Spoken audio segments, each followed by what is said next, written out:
Hogwarts. What bad intentions could a little badger have? Chapter 41. Why did it fail? Blake gritted his teeth and asked. The resentment seed system did not respond. Blake could only sigh. He focused his attention on the system panel. Although the system panel appeared, the UI interface was extremely simple. It was as if it was casually put together by a temp programmer. Host. Blake Grindval. Awakened talent. Photogenic memory talent. Top grade academic genius talent. Proficient subject. Beginner transformation proficiency. Beginner magic spell proficiency. Proficient skill. Top grade cooking proficiency. Beginner brain seal proficiency. Proficient incantation. Top grade weather spell proficiency. Applied template. Gandalf template. Great druid template. Then, there was nothing. Blake looked left and right on the system panel. He still could not find the so-called experience bar. This shouldn't be. If there's no experience bar, why are you rewarding me with experience? Blake looked at the extremely cheap interface again. Then, he stretched out his finger in disbelief. I can't just click on that skill and then. His finger gently tapped on the beginner transformation talent. Then, there was a change in the system interface. An experience bar suddenly appeared below the beginner transformation proficiency. Tisk, it actually needs to be selected to be displayed. The experience bar showed. He already had 1050 experience points. The distance to the next level. Intermediate transformation proficiency. And, Blake gritted his teeth and counted the zeros behind it. 100,000 experience points. 100,000 experience points to advance from beginner to intermediate. However, when he thought about how a silver treasure chest had given him 1,000 experience points. Thinking about it, 100,000 did not seem so unattainable. Furthermore, perhaps if he was lucky, it could also be like the top grade weather spell proficiency. What if he opened the highest level directly? If that was the case, this kind of experience point that was exclusive to a certain skill was not cost effective. How good would it be if it could become a free experience point that could be added to any skill? Blake sighed. He looked at the other rewards. Tisk, there's even one that automatically converts into experience. He already had a top-grade prophecy talent.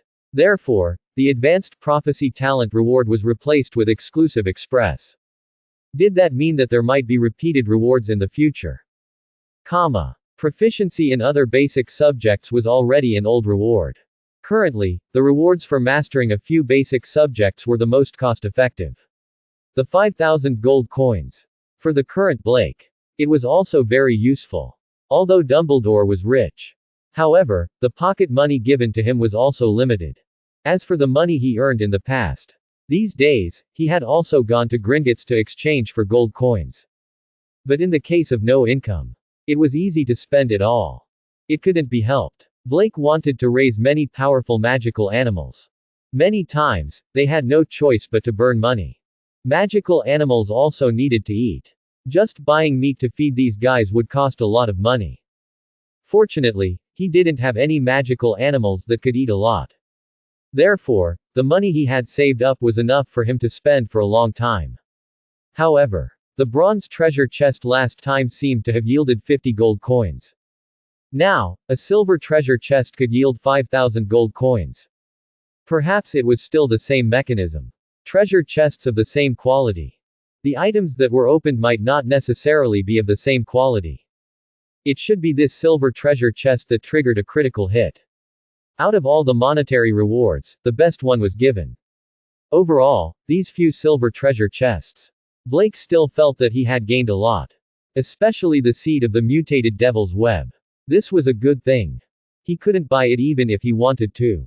This seed. The system actually gave it a description, which was rare. It gave a simple explanation. The devil's web planted by this seed. It was not afraid of light. And its fire resistance was very high. Although it still couldn't completely avoid the damage of fire. It wouldn't be scared away by the light. Well, I'll keep it first and plant it later. Blake thought and finally looked at the gold treasure chest. He was about to ask the system to open the chest. Suddenly, he remembered that his finger could click on the system's virtual screen. So, Blake stretched out a finger again. He clicked on the gold treasure chest. Ding! Blake was shocked to discover that He could actually choose that treasure chest. Afterward, what shocked Blake even more was in the lower right corner of the system space. After the gold treasure chest was selected, a new word appeared in the lower right corner. Merge. Merge. Does it mean what I think it means? Quote. Blake asked with a trembling voice. But the system didn't answer. However, there was a small line of words next to the word, merge. 10 gold treasure chests can be combined into a diamond treasure chest. Didn't that mean that the silver treasure chest just now could also be combined into a gold treasure chest? S's. Blake gasped a breath of cold air. He didn't know why, but he suddenly felt that the world had become greedy. Furthermore, after he obtained the treasure chest in the future, should he save it and combine it into a higher level? Or should he open all of them? This was also a problem. Blake thought for a while. Although the beginner skills from the low-level treasure chests were not high-level. But it was enough for students. If he held back and combined it into a higher-level skill. Although the reward would be better. But the items would also be lesser. Hence, Blake decided. He opened the bronze treasure chest directly. Then he changed it into a silver treasure chest. He opened the silver treasure chest directly. He waited until the beginner skills were almost all opened. He saved the silver treasure chest to combine it into a gold treasure chest. And so on and so forth. I'm so greedy. Blake let out an anguished wail. However, there were no treasure chests of other levels in the system space at the moment. Therefore, Blake was not sure how many treasure chests of the previous level were needed to combine the other treasure chests. After understanding the new function of the system, Blake, who was overjoyed, began to open the treasure chests. Gold treasure chest. Open. Quote. Ding. The system is opening the gold treasure chest. Quote. Ding. Congratulations to the host for obtaining a Supreme Grade Plant Collection Bag. Quote. A Supreme Grade Plant Collection Bag. Blake quickly skimmed through the description of the collection bag. He immediately became excited again. This bag could actually contain all kinds of plants. Including all kinds of herbs. All kinds of magical plants. And in this bag, it wouldn't affect the normal growth of the plants. In other words, starting from today, I can carry a lot of plants with me. If I fight with others in the future, can I casually throw out a lot of biting Brussels sprouts? Wonderful. Furthermore, he could plant those dangerous plants in this bag. He didn't have to worry about Dumbledore discovering it. However, it was a pity. There were only 20 individual boxes in this bag. In other words, he could only carry 20 plants at most. Each plant occupied a box. They wouldn't interfere with each other. It seems that I can directly use the mutated devil net now. And the seeds that Cassandra sent me have all been planted. He thought of the seeds that Cassandra sent over. Blake took out the small cloth bag. He took out a piece of parchment. Then, he poured out all the seeds in the bag. These seeds were all mixed together. It was a big bag full of seeds. It seemed that Cassandra had casually put them in. She didn't have any idea of sorting them out. Blake looked at these messy seeds. He scratched his head. Although it was a little troublesome. But sorting the seeds was such a small matter. It was no longer difficult for the current Blake. However, even if it was impossible, it would be difficult for him. But he still spent more than an hour. Only then did he sort these seeds out. After sorting them out, Blake counted them again. Mandrake seeds 50. Poisonous tentacle seeds 50. Devil's web seeds 50. China biter kale seeds 50. Bapalm tuber seeds 50. Poison tooth geraniums 50. Knot vine seeds 50. Blake originally thought that such a messy bag of seeds. It was casually stuffed in by Cassandra. But now it seemed that, if it was casually grabbed in, how could it be possible that there were 50 seeds of each kind? Then, Blake came up with such a scene in his mind. Cassandra rearranged the seeds that had been divided. Then, she stuffed them into the small cloth bag. At the same time, she said fiercely. Don't you know very well? Then you divide them yourself. You'll be exhausted. Cough cough. This was very Cassandra. It was clearly a gift that she had prepared. But she said that it was a casual gift. However, so many seeds that could be considered contraband. Were there really a lot in her house? Vor Manor. Have you noticed? What? The seeds we bought back. What's wrong with the seeds? It seems to be a lot less.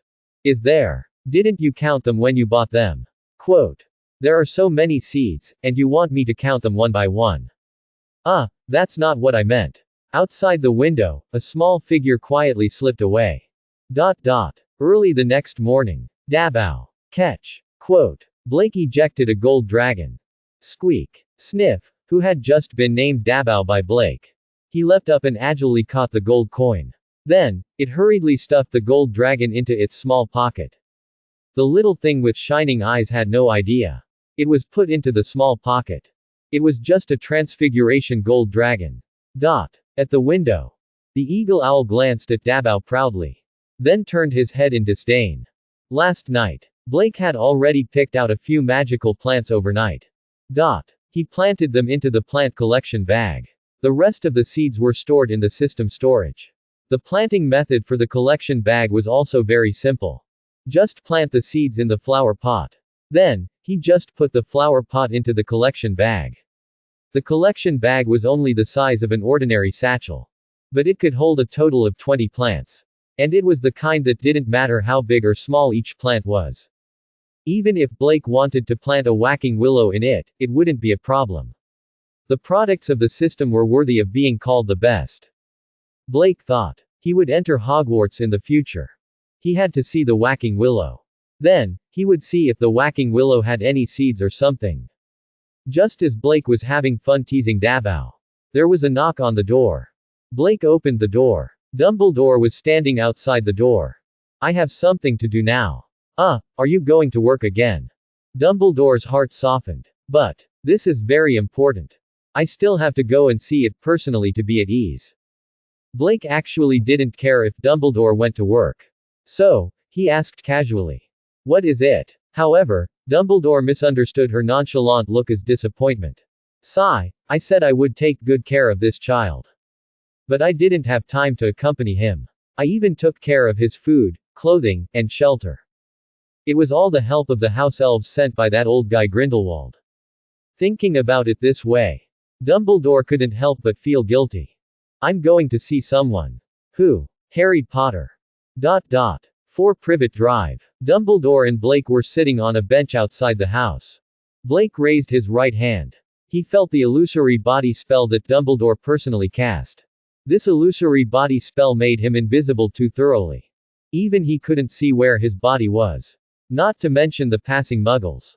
Moreover, because Dumbledore secretly cast a small area of effect muggles banishing spell. No one else came to sit on this empty chair. Clang, clang, clang. The sound of nails hammering could be heard from 4 Privet Drive. Blake knew. This was Harry Potter's Uncle Fernan nailing the letter receiving hole on the door with a hammer and nail. Sigh, what a poor child. Dumbledore sighed softly. We knew that the Muggle couple might treat him badly. But we had to put him here in foster care. That's because his aunt is the last blood relative he has left. He can only stay by his blood relative's side. Only the protective magic on him can work. On the way here, Dumbledore had already told Blake everything about Harry. Even though Blake already knew about this. At this moment, an owl flew over. It had a letter in its mouth. This was Harry's admission letter. Hogwarts admission letter. Unless he received it in person. Or he wrote a letter refusing to go to Hogwarts. Otherwise, the letters would continue to be sent. The owl habitually threw the letter into the letter receiving hole on the door. But, Uncle Fernan had already nailed up the letter receiving hole just now. Thud. The letter hit the door and fell out of the door. The owl looked at the letter in confusion. It didn't understand why it couldn't fit in. There too much. Blake stood up. What are you going to do? Dumbledore asked curiously. Didn't they not allow letters to be sent in? I'm going to send the letter in. Blake pulled out the wand made by Ollivander. He chanted a spell at the letter on the ground from afar. Dumbledore didn't stop Blake. After all, it wasn't an offensive spell. It was just a simple replication spell. Swish swish swish. The letter on the ground suddenly turned from 1 to 2, and then to 3. In an instant, the letter at the door turned into hundreds of letters. Blake waved his wand gently. The envelopes on the ground flew up automatically like a flock of pigeons. Then, he launched a general attack on 4 Privet Drive. Countless letters came through the window crack. From the door crack. From the chimney. They kept rushing inside. Ah! A woman's scream and a man's roar came from the room. Your spell skills have improved again. Dumbledore looked at Blake with admiration. But maybe he was a bit numb. He didn't have enough emotional fluctuations. Therefore, the system didn't prompt him about the treasure chest. I didn't buy the spell book in Diagon Alley for nothing. Blake said proudly. He looked at number 4 Privet Drive, which was wailing like a ghost. So many letters have flown in. They can't stop Harry from reading the letters. Blake put away his wand and said. Dumbledore shook his head. I don't think Harry can read the letters. Actually, this family is worse than we thought. If I'm not wrong, Harry must have a lot of things he doesn't know. You can't expect muggles who won't even show Harry the letter to tell him the truth. Blake said, then let's go tell Harry now. If we go together, even if Harry's aunt and uncle object, they can't stop us from telling Harry the truth, right? Dumbledore smiled and shook his head. Someone will tell him everything, Blake. I've sent someone I trust to do this. He's a good friend of Harry's parents. He was the one who brought Harry here. I think it's more appropriate for him to tell him the truth. A name flashed through Blake's mind. Dumbledore was probably talking about Rubeus Hagrid. Although Hagrid was sometimes careless. She was indeed a trustworthy person. But, Professor, if you trust that person, then why are we here today?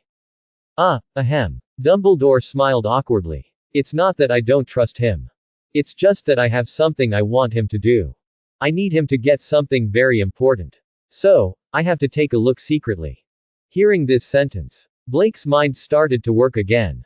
Dumbledore said. That was something very important. It should be the Philosopher's Stone. Logically speaking.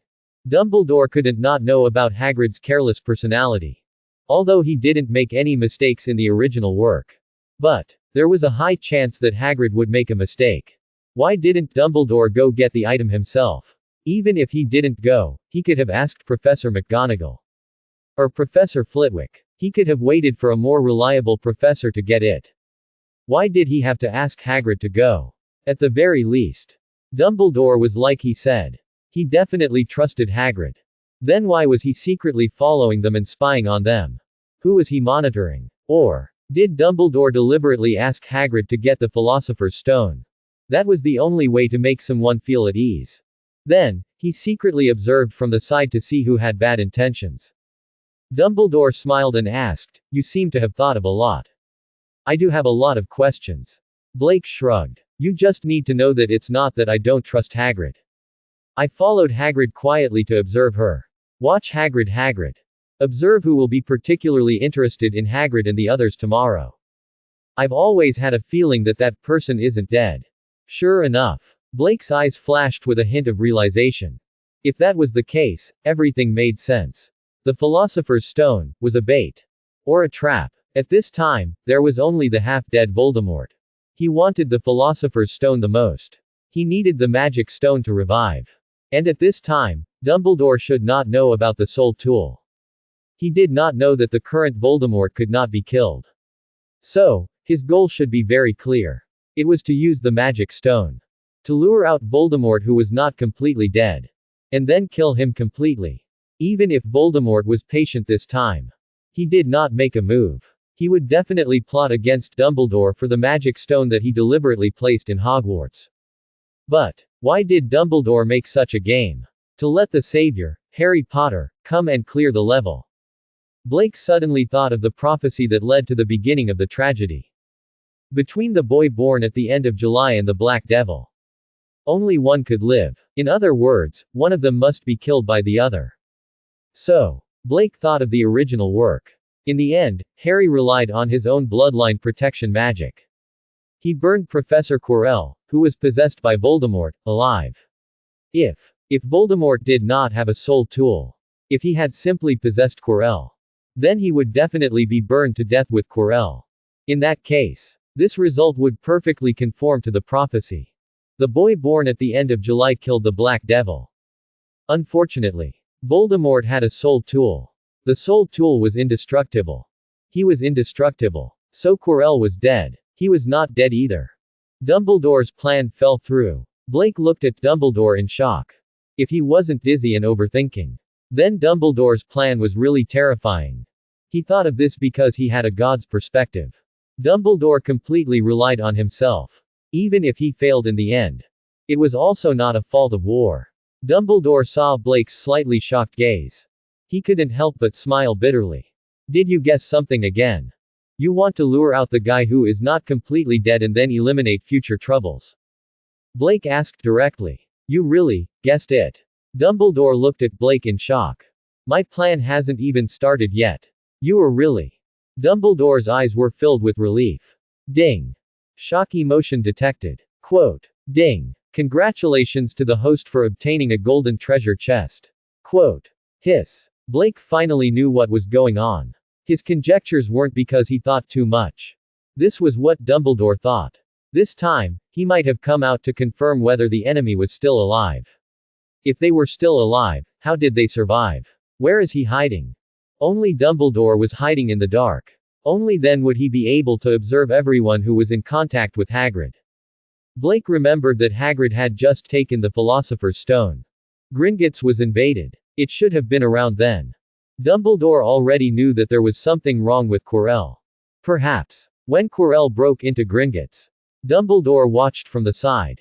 The reason why he didn't deal with him was because. This was because Dumbledore also believed in the prophecy. He wanted the savior, Harry Potter, to kill Voldemort. I was just worried that you would be too bored at home alone. That's why I brought you out to relax. But I didn't expect. You completely understood my plan from just a few words. Dumbledore's tone was full of praise. He didn't know that Blake had a god's perspective. He only knew that Blake could actually do it with such limited information. He guessed most of his plan. This ability. Fortunately, he didn't become Grindelwald's sword.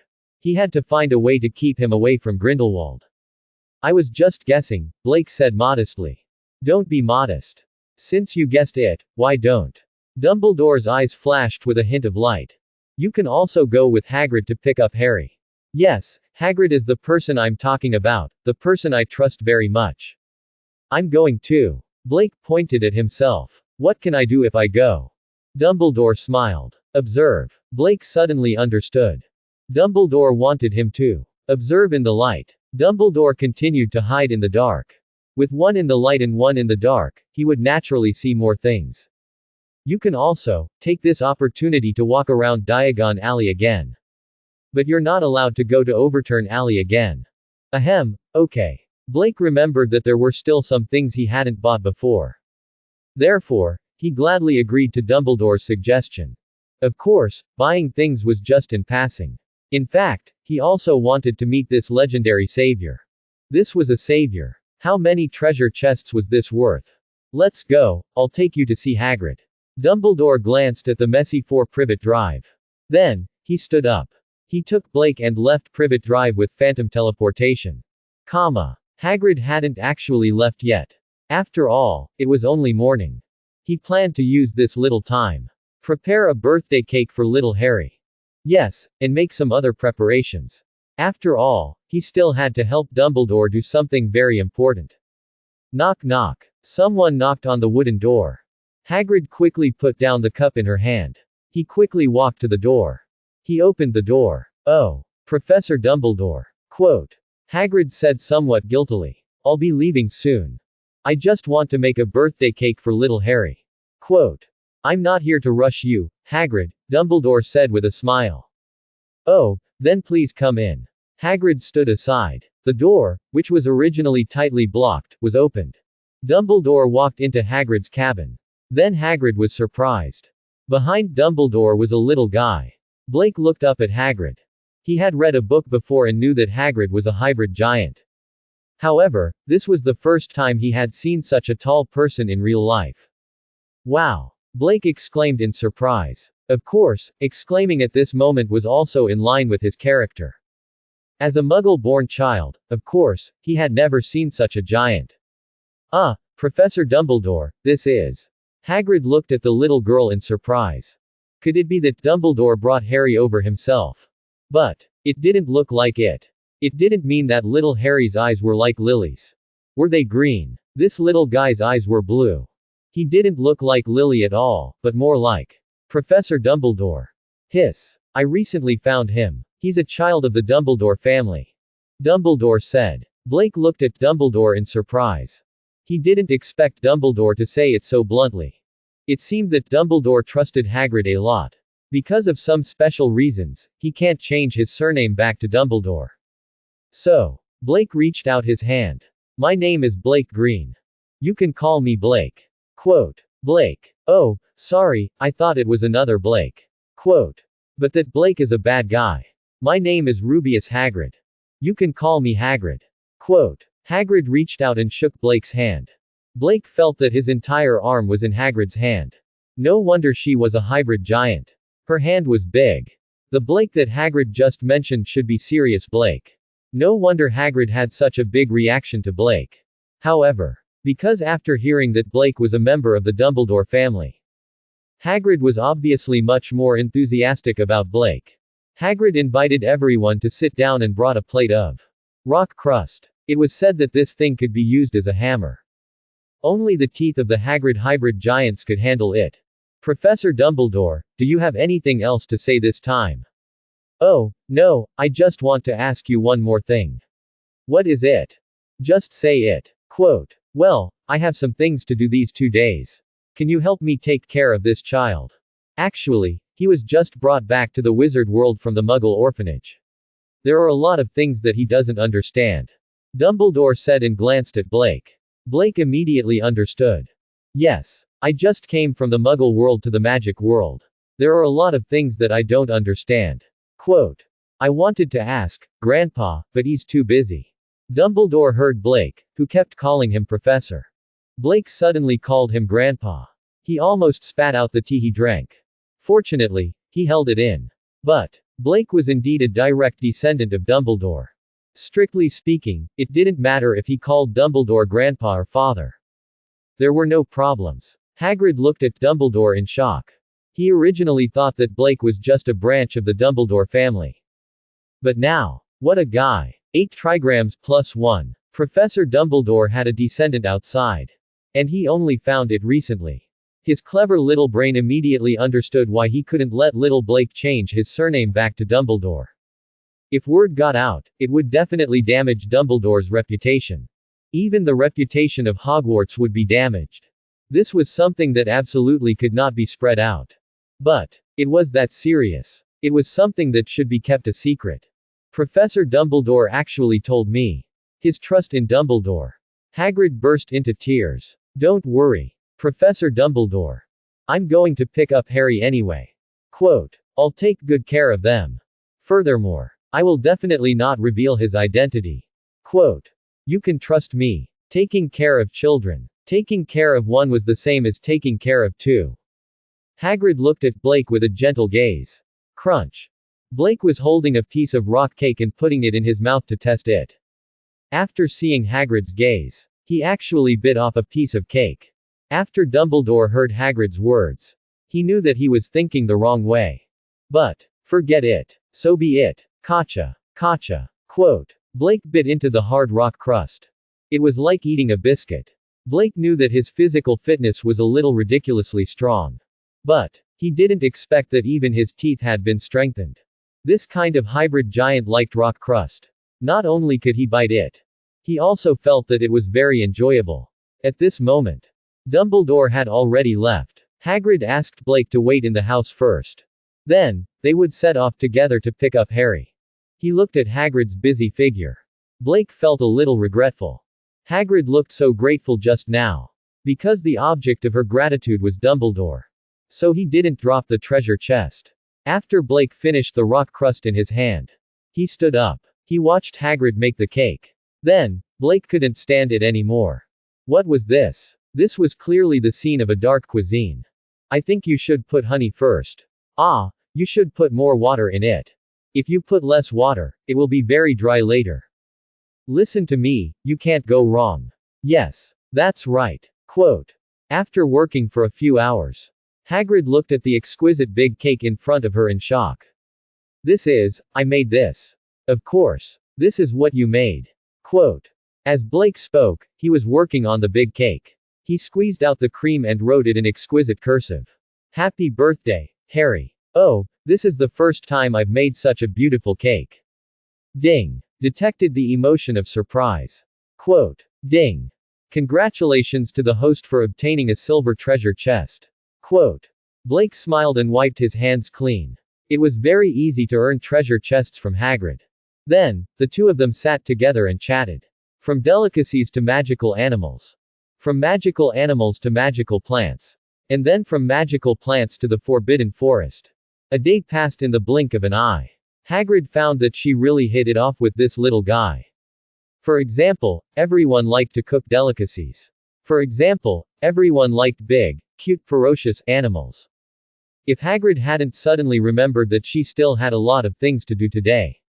She almost took Blake to the Forbidden Forest to play. At night, it was finally time to set off. Blake helped Hagrid put the cake into an exquisite box. And he also cast magic to strengthen the box. To avoid being squashed by Hagrid.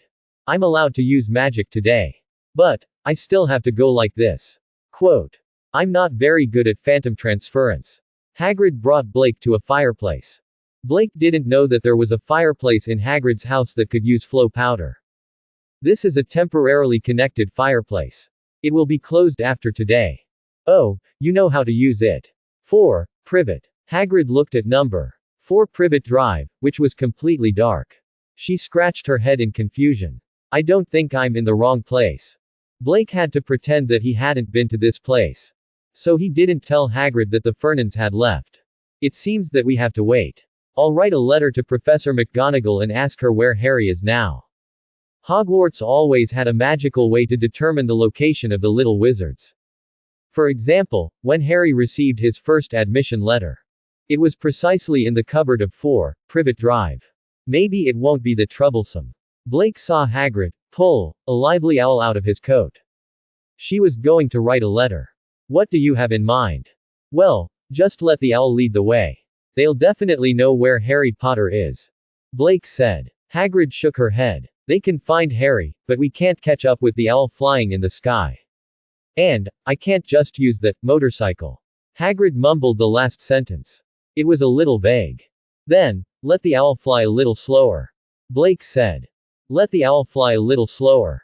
But when the owl was delivering the letter, I let go of it and it flew away immediately. Even though we are adepts, they can't fully understand our words, Blake. And, even if they understand and lead the way for us, it's still too slow for us to walk. Hagrid shook her head, indicating that this method would not work. Owls could actually understand some of the wizard's words. But they could only understand the gist of it. However, something like flying slower and leading the way. They definitely had not tried this kind of business. And just as Hagrid said, even though they were all wizards, they did not take Muggles' transportation. They did not take flying brooms or anything like that. If they simply walked, they were no different from Muggles. Even if owls could lead the way, then they would still be walking too slowly. Take a Muggle's car. You can't let a Muggle's taxi driver follow an owl, right? Then he must think you're crazy. Okay, then I'll just ask for the address directly. Blake spread out his hands. Huh. Hagrid was a little confused. Then, Blake took from Hagrid's hands. He took over the owl with its drooping feathers. A trace of undetectable green light appeared in his hand. It seeped into the owl's body. In the next second, the somewhat dispirited owl immediately became lively and energetic. Listen. Blake pressed down on the excited owl. Then he leaned close to its ear and said a few words. Then, the owl flew up. After flying for a long time, the owl flew back again. It landed on Blake's arm. Coo coo coo. Blake nodded. Okay, I got it. Then Blake handed the owl back to Hagrid. Hagrid took the owl in a daze. Then she stuffed it back into her pocket. It told me that Harry is on an island. You can really talk to it. Ding. Detected shock emotion. Quote. Ding. Congratulations to the host for obtaining a silver treasure chest. Quote. Blake patted his chest and said, don't worry. How could I ruin Grandpa's business? Quote. That's true. Then, let's take the Muggles bus now. Hagrid said as she began to prepare to rummage through her pockets. She planned to find some Muggle coins. But, since we're taking the bus, why do you still need to take the Muggles bus? Quote. Blake said as he pulled out his wand. He raised it up. Comma. Welcome to ride the night bus next time. Bang. Creak. Who? Night bus has a beautiful flowing. Then, he disappeared from sight. Cough, cough, cough. Hagrid struggled to straighten her back. I don't want to take the night bus anymore. Very dizzy. At this time, Blake and Hagrid were standing on the shore. In their line of sight, a lonely island was hidden in the waves. At this moment, a clap of thunder came from the sky. Then came the pouring rain. Today was supposed to be a thunderstorm. However, he didn't expect that it had only stopped for a while. It started to rain again. Oh, what terrible weather. Quote.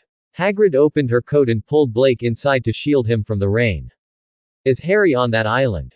That's right. This rain is a bit annoying. Quote. Yes. What terrible weather. But what can we do? Quote. Come on, let's think about how to get there. Blake said, there is still a way.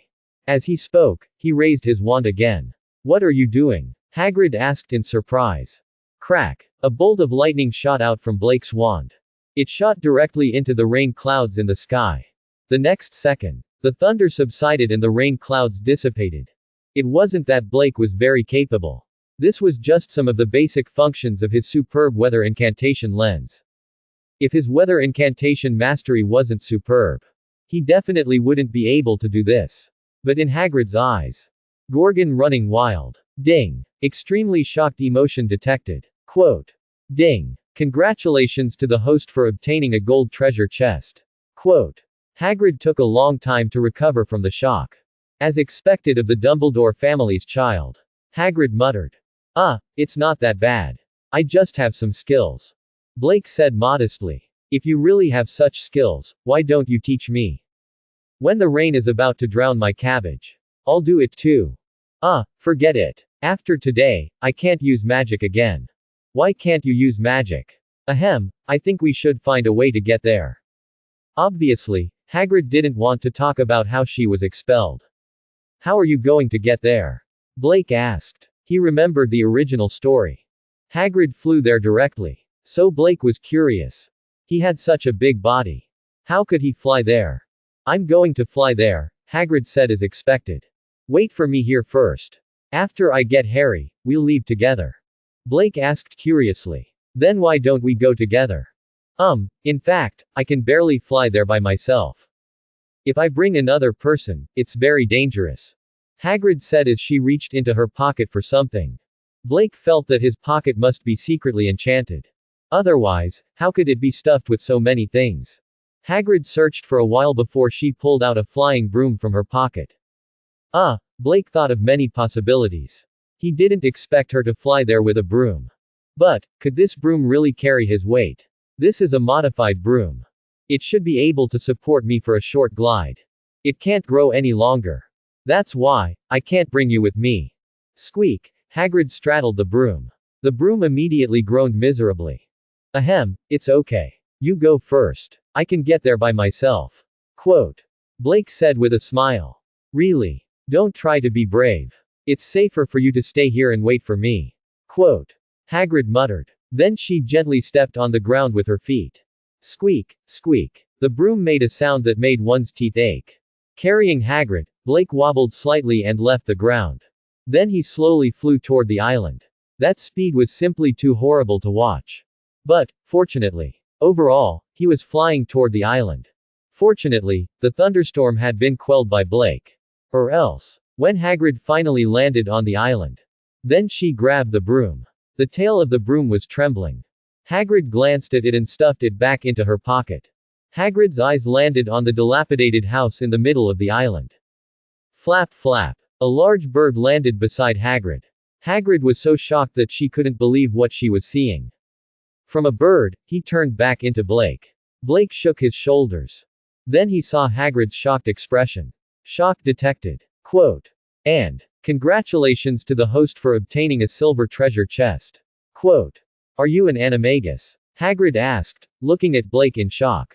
If Blake is an animagus, then he could say that Hagrid had seen him before. The youngest of the animagus was here. What is an animagus? Your transformation. I don't know. This skill, I suddenly learned it when I woke up. Quote. Blake said. He wasn't afraid of his big druid skill at all. He would be exposed to Dumbledore and the others. Because Blake didn't need to explain too much. He was a life form born in a laboratory. He knew a special skill. Wasn't that normal? Do you know how many variables there are in an ordinary experiment?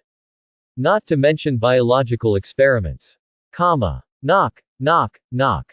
The door of the broken wooden house was about to fall off from Hagrid's knocking. Who is it? Who's outside? I'm warning you. I have a gun. Hagrid glanced at Blake. Then she stretched out her palm. With a gentle push. Gotcha. Bang. Quote. The door fell down. Hagrid took the lead and squeezed in with difficulty. Can you give us a cup of hot tea? It's not easy to make such a trip. Blake followed behind Hagrid. He walked into the broken house. The scene inside the house was similar to what he had imagined.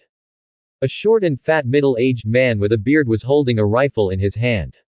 He was aiming at Hagrid. And a chubby boy and a woman with a sharp chin and a long neck were hiding behind him. Hagrid walked straight to the sofa and sat down. She saw the person sitting up on the ground next to her. The green-eyed boy was looking at her in surprise. This is Harry, Hagrid said to Blake with a smile. The last time I saw you, you were still a little kid. Oh, you look so much like your father. But your eyes are like your mother's. Quote.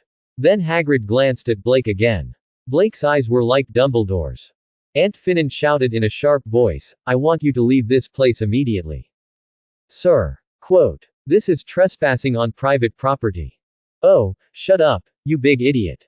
Hagrid said angrily. She was about to snatch the rifle. She found that the rifle had flown up by itself. Then it fell into Blake's hands.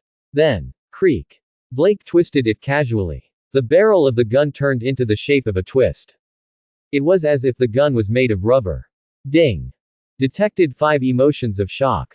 Quote. Ding. Congratulations to the host for obtaining 3 bronze treasure chests. 1 silver treasure chest. 1 gold treasure chest. Quote. Everyone looked at the boy in shock. What kind of monster was this? Holding a gun. That giant holding a gun was more like it. Blake scratched his head and threw the gun aside. In fact, he was just trying it out. He didn't expect his strength to be quite great. Oh, Blake, your strength is almost on par with mine. Quote. Hagrid said. After that, it was according to the original plot. Hagrid told Harry about his background. Then Hagrid expressed her shock at Harry's complete ignorance. Finally, she expressed her extreme dissatisfaction with Uncle Finnan's family. Blake didn't interrupt the whole time. She just silently made a fire and boiled the tea. Then, he took out some food from Hagrid's pocket that he had prepared during the day. He began to roast them. Blake's cooking. Even the simplest grilled sausage. It was also ridiculously fragrant. Harry's mouth was full of oil as he ate. He listened to the story of his past. In fact, he had never eaten such delicious sausages before. Other than his own background and the sorcerer world. He was also curious about this boy who didn't talk much. Are all wizards so strong? Then why am I always being rubbed by Dudley? Single quote. Not long after. Just when Blake was about to fall asleep. I will never spend money to let a crazy old man, a big fool, teach him magic. Uncle Finnan roared angrily. Hagrid grabbed her umbrella angrily. But his movements weren't as fast as Blake's. The magic wand, shining with silver light, was pulled out with a whoosh. Forever. No. In me. In front of. Insulting. Albus. Dumbledore. Slash. A glaring electric light shot out from Blake's magic wand. It hit Dudley's body. Amidst the screams of Harry's Uncle Vernon and Aunt Penny. Dudley was successfully turned into a pig. Harry, who was sitting on the sofa and eating grilled sausages. When he saw this scene, his emerald green eyes were wide open. At this moment, there was only one emotion in his heart. It was 2FC King satisfying, 2FC King satisfying. Ding. 3 emotions of fear have been detected. Quote. Ding. Congratulations to the host for obtaining 3 bronze treasure chests. Quote. Ding. 2 emotions of relief and refreshment have been detected. Quote. Ding. Congratulations to the host for obtaining 2 silver treasure chests. Quote. Blake heard the system prompt. He retracted his magic wand in satisfaction. Then, Uncle Vernon and his family no longer dared to speak against Blake and Hagrid. Subsequently, Hagrid continued to talk to Harry about the wizard world. Blake continued to paddle on the side. Of course, Uncle Fernan and his family were too scared. Every few minutes, they would give him a bronze treasure chest. Blake found it strange. He actually enjoyed the feeling of someone being afraid of him. This must be the work of Grindelwald's bloodline. I'm clearly a good child. Early the next morning, Blake removed the transformation spell for Dudley. From today onwards, Harry Potter is under my protection. Do you all understand? Quote. Uncle Fernan and his family nodded in horror. This little devil was simply too terrifying. Hagrid pulled the boat over.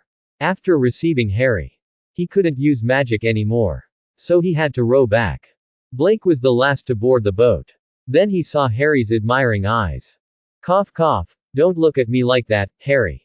You're not a girl. If you get bullied again in the future, just say my name. I'm your boss, I'll definitely protect you. Blake patted Harry's shoulder like a boss. You, are all the little adepts in the world of adepts as powerful as you? No, I'm the worst one.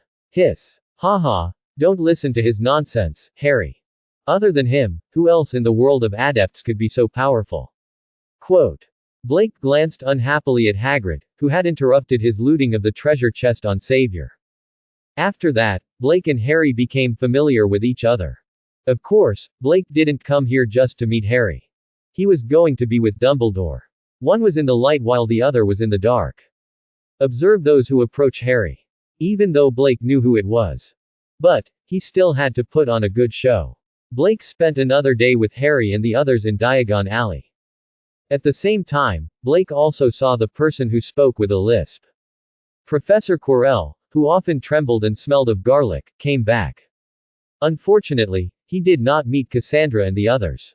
This made Blake, who wanted to get a few more chests, slightly disappointed. In the evening, Blake received a letter. It was from Dumbledore. He told him that he could go back. Thus, Blake said goodbye to Hagrid and Harry. Then, he quietly went to a guest room in the Broken Cauldron Bar. In the room, Professor Dumbledore was already sitting on a chair. He saw Blake come in. Then, she poured Blake a cup of black tea with sugar in it. You're a bit impulsive. Blake idiographic period. Dumbledore sighed and said. Blake knew. This was referring to the incident where he impulsively turned Dudley into a pig. Yes, but he insulted you. I'm very touched by your support, but, we can't attack Muggles. My father, because he attacked Muggles, he was captured by the Ministry of Magic and sent to Azkaban, where he died of depression. Why? If we're bullied by Muggles, we can only stand there and take a beating. Quote. Blake was a bit unconvinced. This is also to protect the other innocent Muggles. Dumbledore sighed. At first, he was quite dissatisfied with this. That was why he was so aggressive. And with Grindelwald. Let's not talk about this for now. Dumbledore took the initiative to change the topic. You've been observing for a long time today. Who do you think is the most suspicious? Quote. Blake said without hesitation. Professor Quirrell. He's the most suspicious. Quote. Why? I heard from Hagrid that he used to be smart and had excellent grades. But now, I don't believe that a person's personality would suddenly change just because he was scared by a vampire and an old witch. Unless he didn't meet a vampire at all, but something 100 times scarier than a vampire. Dumbledore's eyes were filled with admiration. You're right, Blake. Quirrell does have a problem. Quote. Just during the day, when you were shopping. He broke into Gringotts. After returning to Godric Valley. Dumbledore left in a hurry again. Blake returned to his room. He sorted out all the treasure chests today. Because of the bronze treasure chests. So Blake knew. 10 bronze treasure chests could be combined into 1 silver treasure chest. 10 silver treasure chests could be combined into 1 gold treasure chest. At the same time, 10 gold treasure chests could be combined into 1 diamond treasure chest. So, he combined the pile of bronze treasure chests that Uncle Finan's family dropped. He combined 2 silver treasure chests. Therefore, he had 8 silver treasure chests. 3 gold treasure chests. Blake remembered the several exclusive experience points that day.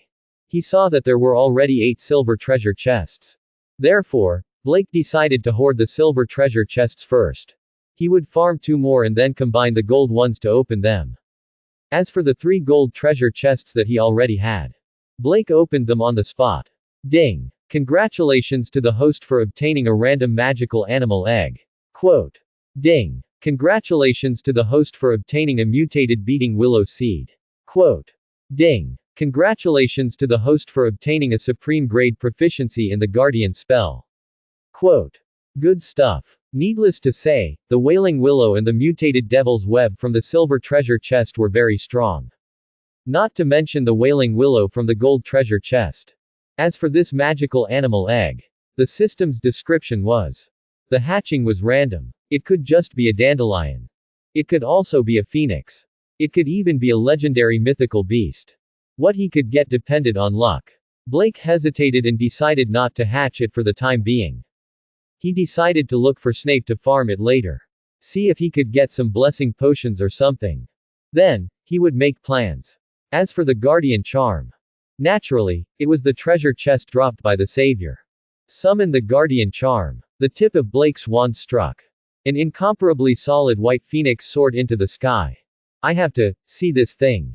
Whose child I am, it's obvious at a glance. Although Dumbledore was often very busy, Blake's life in Godric Valley was still very fulfilling. Time was quietly slipping away. On this day, Blake finally received the admission letter that belonged to him. At the same time, he also received many letters from others.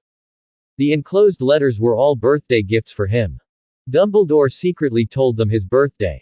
He told them what he thought was Blake's friends. He also promised them that he would give him a birthday surprise today. That was why there was such a grand occasion of a large number of birthday gifts.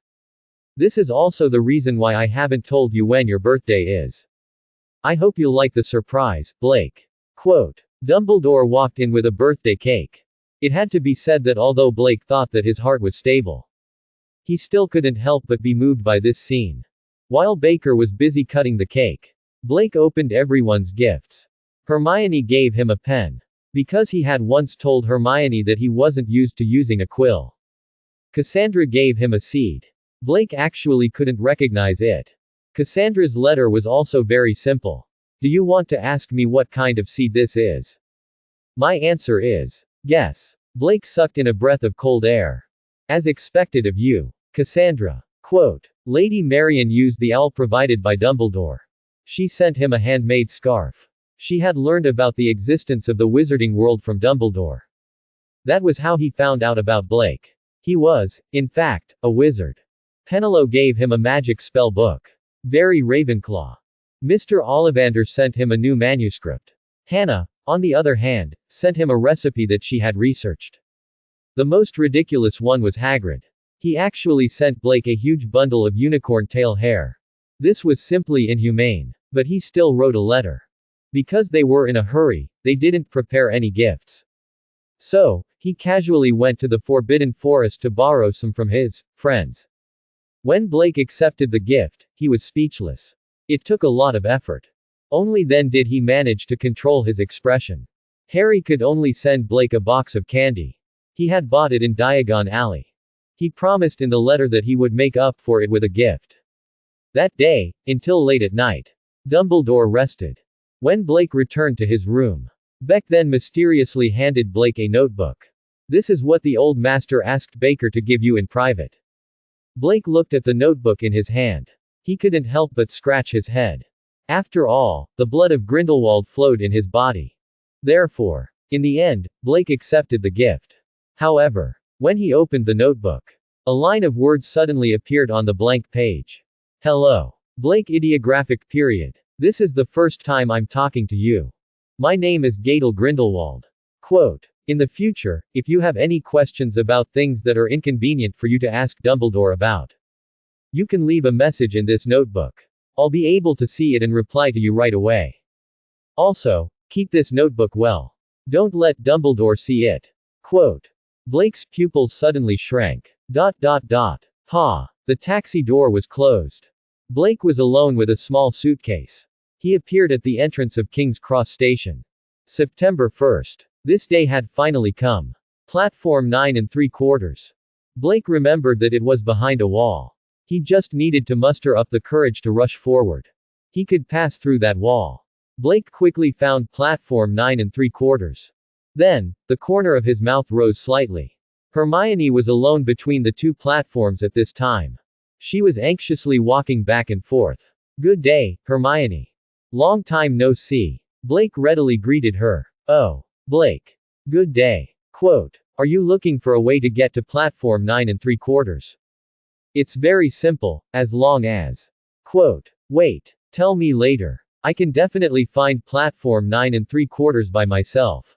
Quote, "Trust me. I'm about to find it." Quote, Hermione interrupted Blake's words. Then, she once again chanted various spells in the space between the two platforms. Blake was about to continue teasing her. Suddenly, a slightly arrogant voice came from behind. "Ha, there's actually someone who doesn't even know how to find platform 9 3/4. Hermione's face suddenly sank. Such a sharp tongue. That must be. Blake turned around. Sure enough, Cassandra in a green dress was standing behind Blake. "Hello, Cassandra. But please don't say that about my friend. We're not from a wizard family, so we don't know where the platform is. It's very normal." Quote, Blake had just finished speaking. He heard the two girls question him in unison. "You know her. You know her." The air suddenly became quiet. The next second, they spoke in unison again. "Who is she? Who is she?" "This is Cassandra Worley. This is Hermione Granger. You're all my friends." Blake calmly introduced the two sides. It was as if he didn't notice the tension at all. Humph. Cassandra glared at Blake. Then she walked through the wall of platform 9 3/4. Cassandra didn't know why she was so angry. Anyway, she saw Blake talking to that stupid woman. And he was smiling. She was very unhappy. Then she couldn't help but use her poisonous tongue. "He actually defended that stupid woman in front of me." Quote. Ding. An angry emotion has been detected. Quote. Ding. Congratulations to the host for obtaining a silver treasure chest. Quote. Hermione saw Cassandra walk into platform 9 3/4. His face was also gloomy.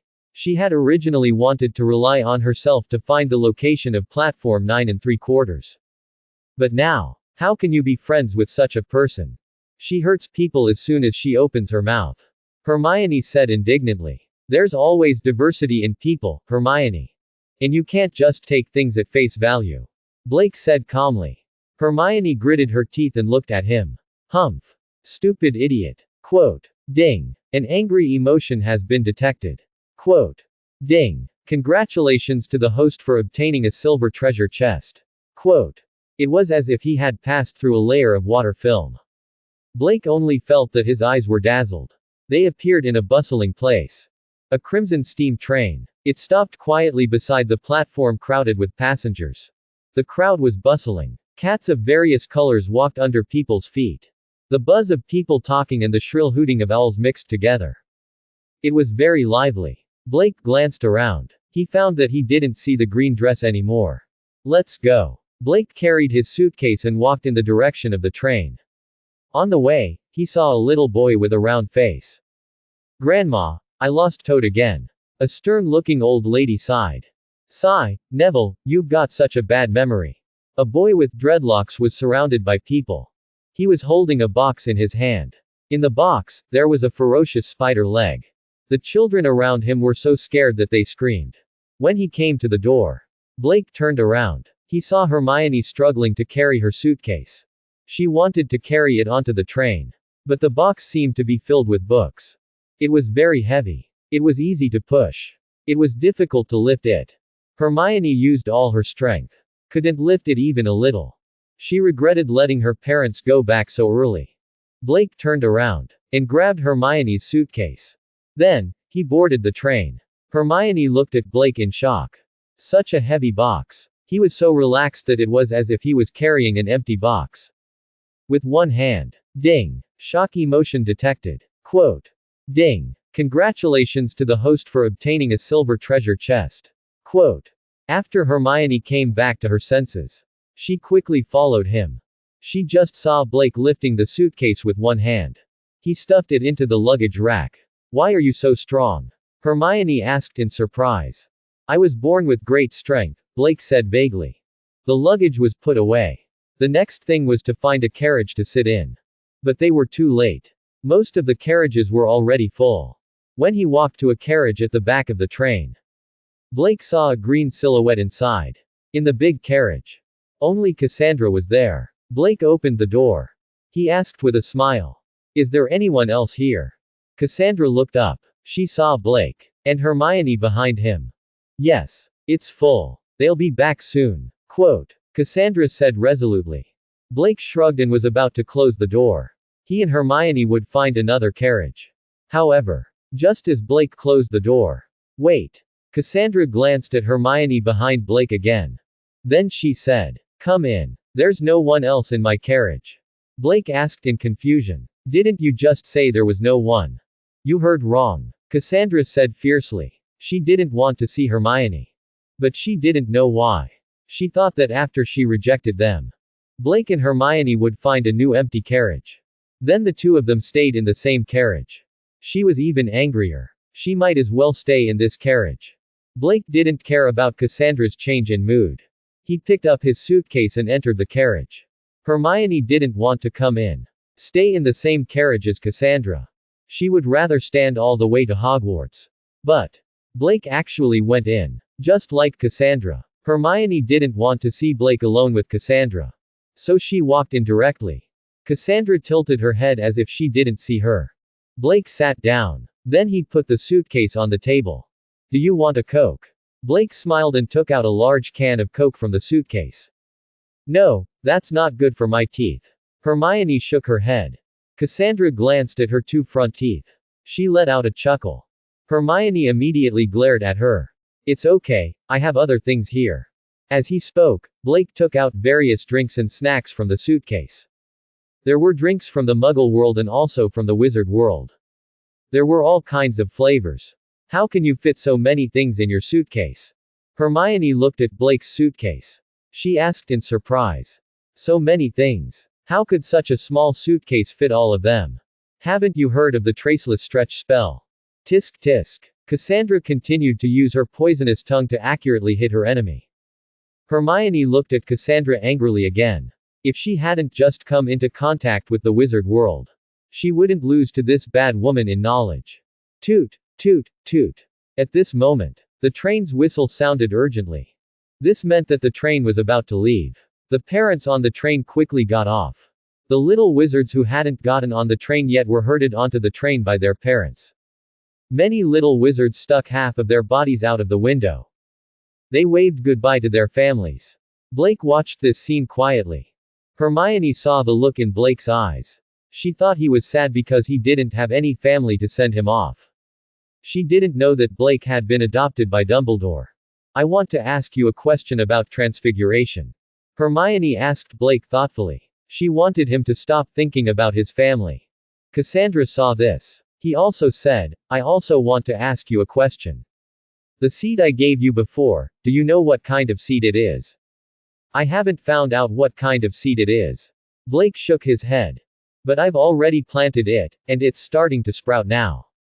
Trust me, I'll know what kind of seed it is very soon." Blake smiled. There was a top-grade plant collection bag. No matter how difficult it was to plant the seeds, it could even germinate quickly in the collection bag. This was also the most amazing thing about this collection bag. But Cassandra didn't know that. She looked at Blake in shock. You can actually grow it. It even sprouted." Ding. Shock detected.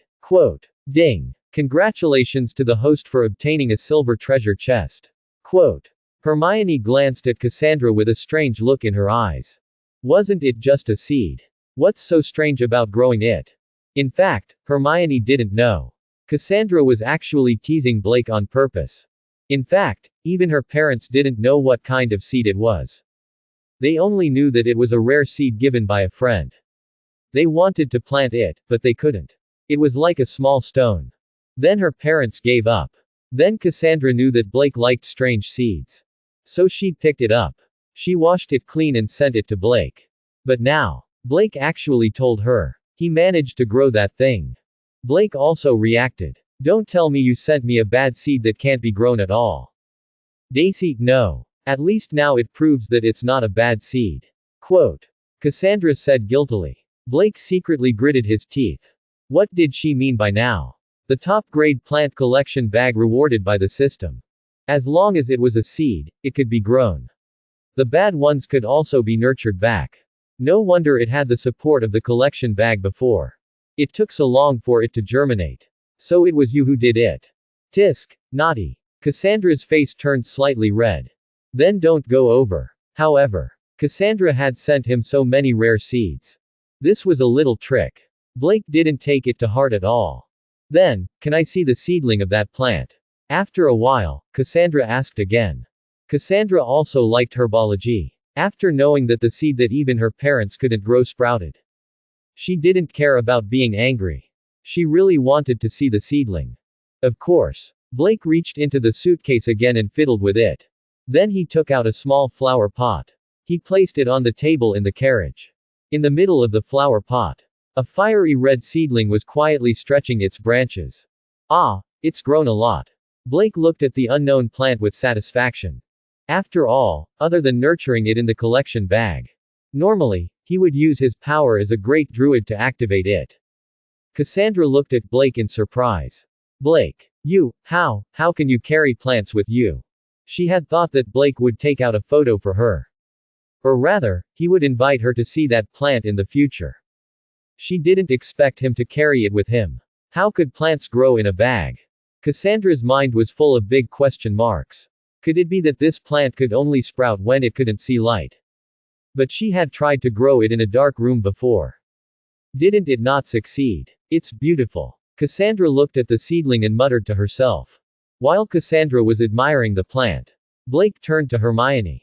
What did you not understand about transfiguration just now? Did you really see where Cassandra was? Yes, Draco, I did see her, Gower replied stupidly. Then let's go. For Draco Malfoy. As a noble pureblood family member. In the future, he would definitely marry another girl from a pure-blood family. So, his father, Lucius Malfoy.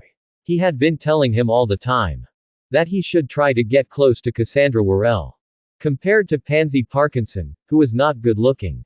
Of course, he preferred Cassandra Worrell, who was more beautiful. And Cassandra was still so good. Her bloodline was still so noble. Only such a girl would be worthy of the noble surname Malfoy in the future. Soon, they arrived at the carriage that Gower had mentioned. Malfoy straightened his clothes. Then he knocked on the carriage door. Come in. A pleasant boy's voice came from the carriage.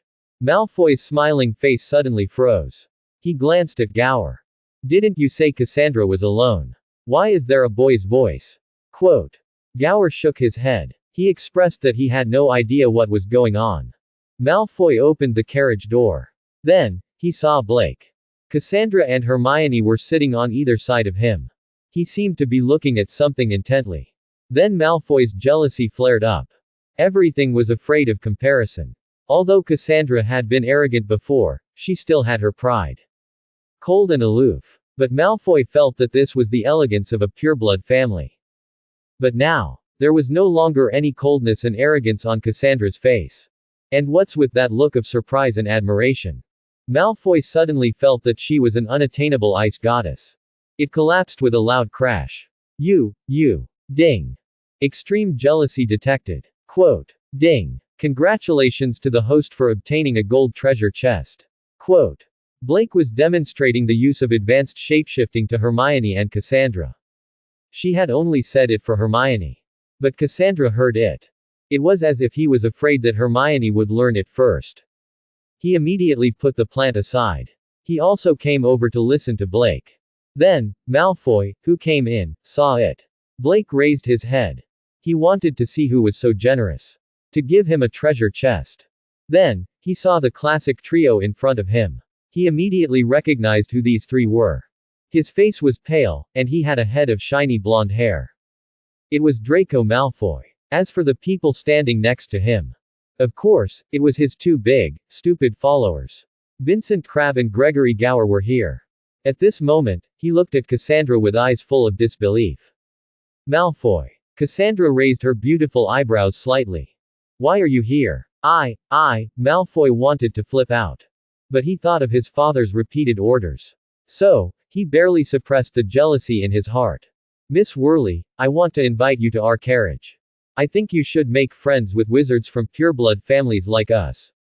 Instead of. Malfoy looked at Blake, who was dressed plainly, and Hermione, who was obviously of Muggle origin. A trace of disdain flashed under his eyes. Cassandra had always found Draco Malfoy annoying. So annoying that no matter where she went, she had a chance to meet him. Before school started, this guy often came to the Worley family's manor to annoy her. She wouldn't have thought of running to Diagon Alley every day. Then, she met Blake, this freak, and was beaten black and blue. And she was also a proud person. Naturally, she couldn't stand Malfoy's arrogant tone. His anger rose in an instant. Then, Malfoy was attacked. I don't think I need you to help me judge who I should make friends with. I have enough judgment on my own. So, you'd better go back to your own carriage. Also, don't bother me anymore. In Cassandra's eyes. A person who bragged all day long. He would only talk about how great he was.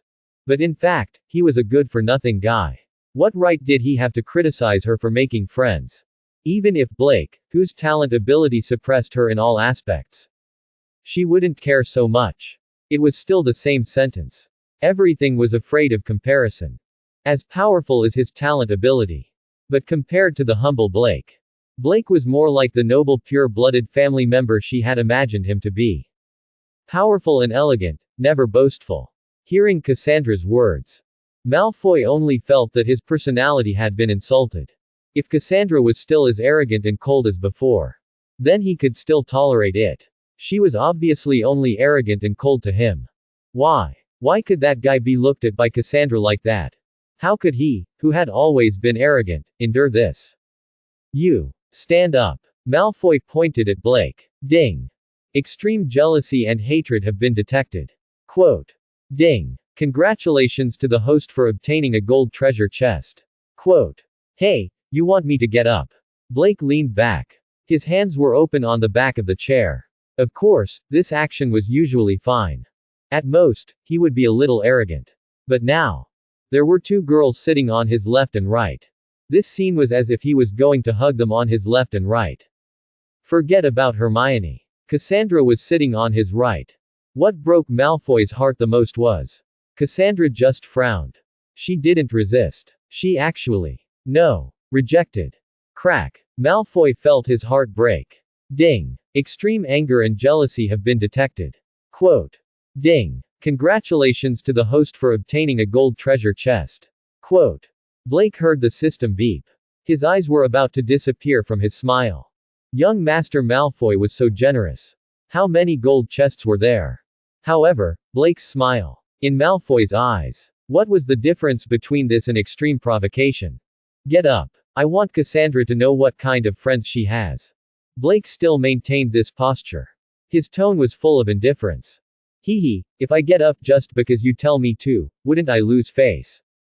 Crab. Gower. Quote. The angry young Master Malfoy directly chose to close the door and let the dog out. Malfoy. What are you doing? Quote. Cassandra said angrily.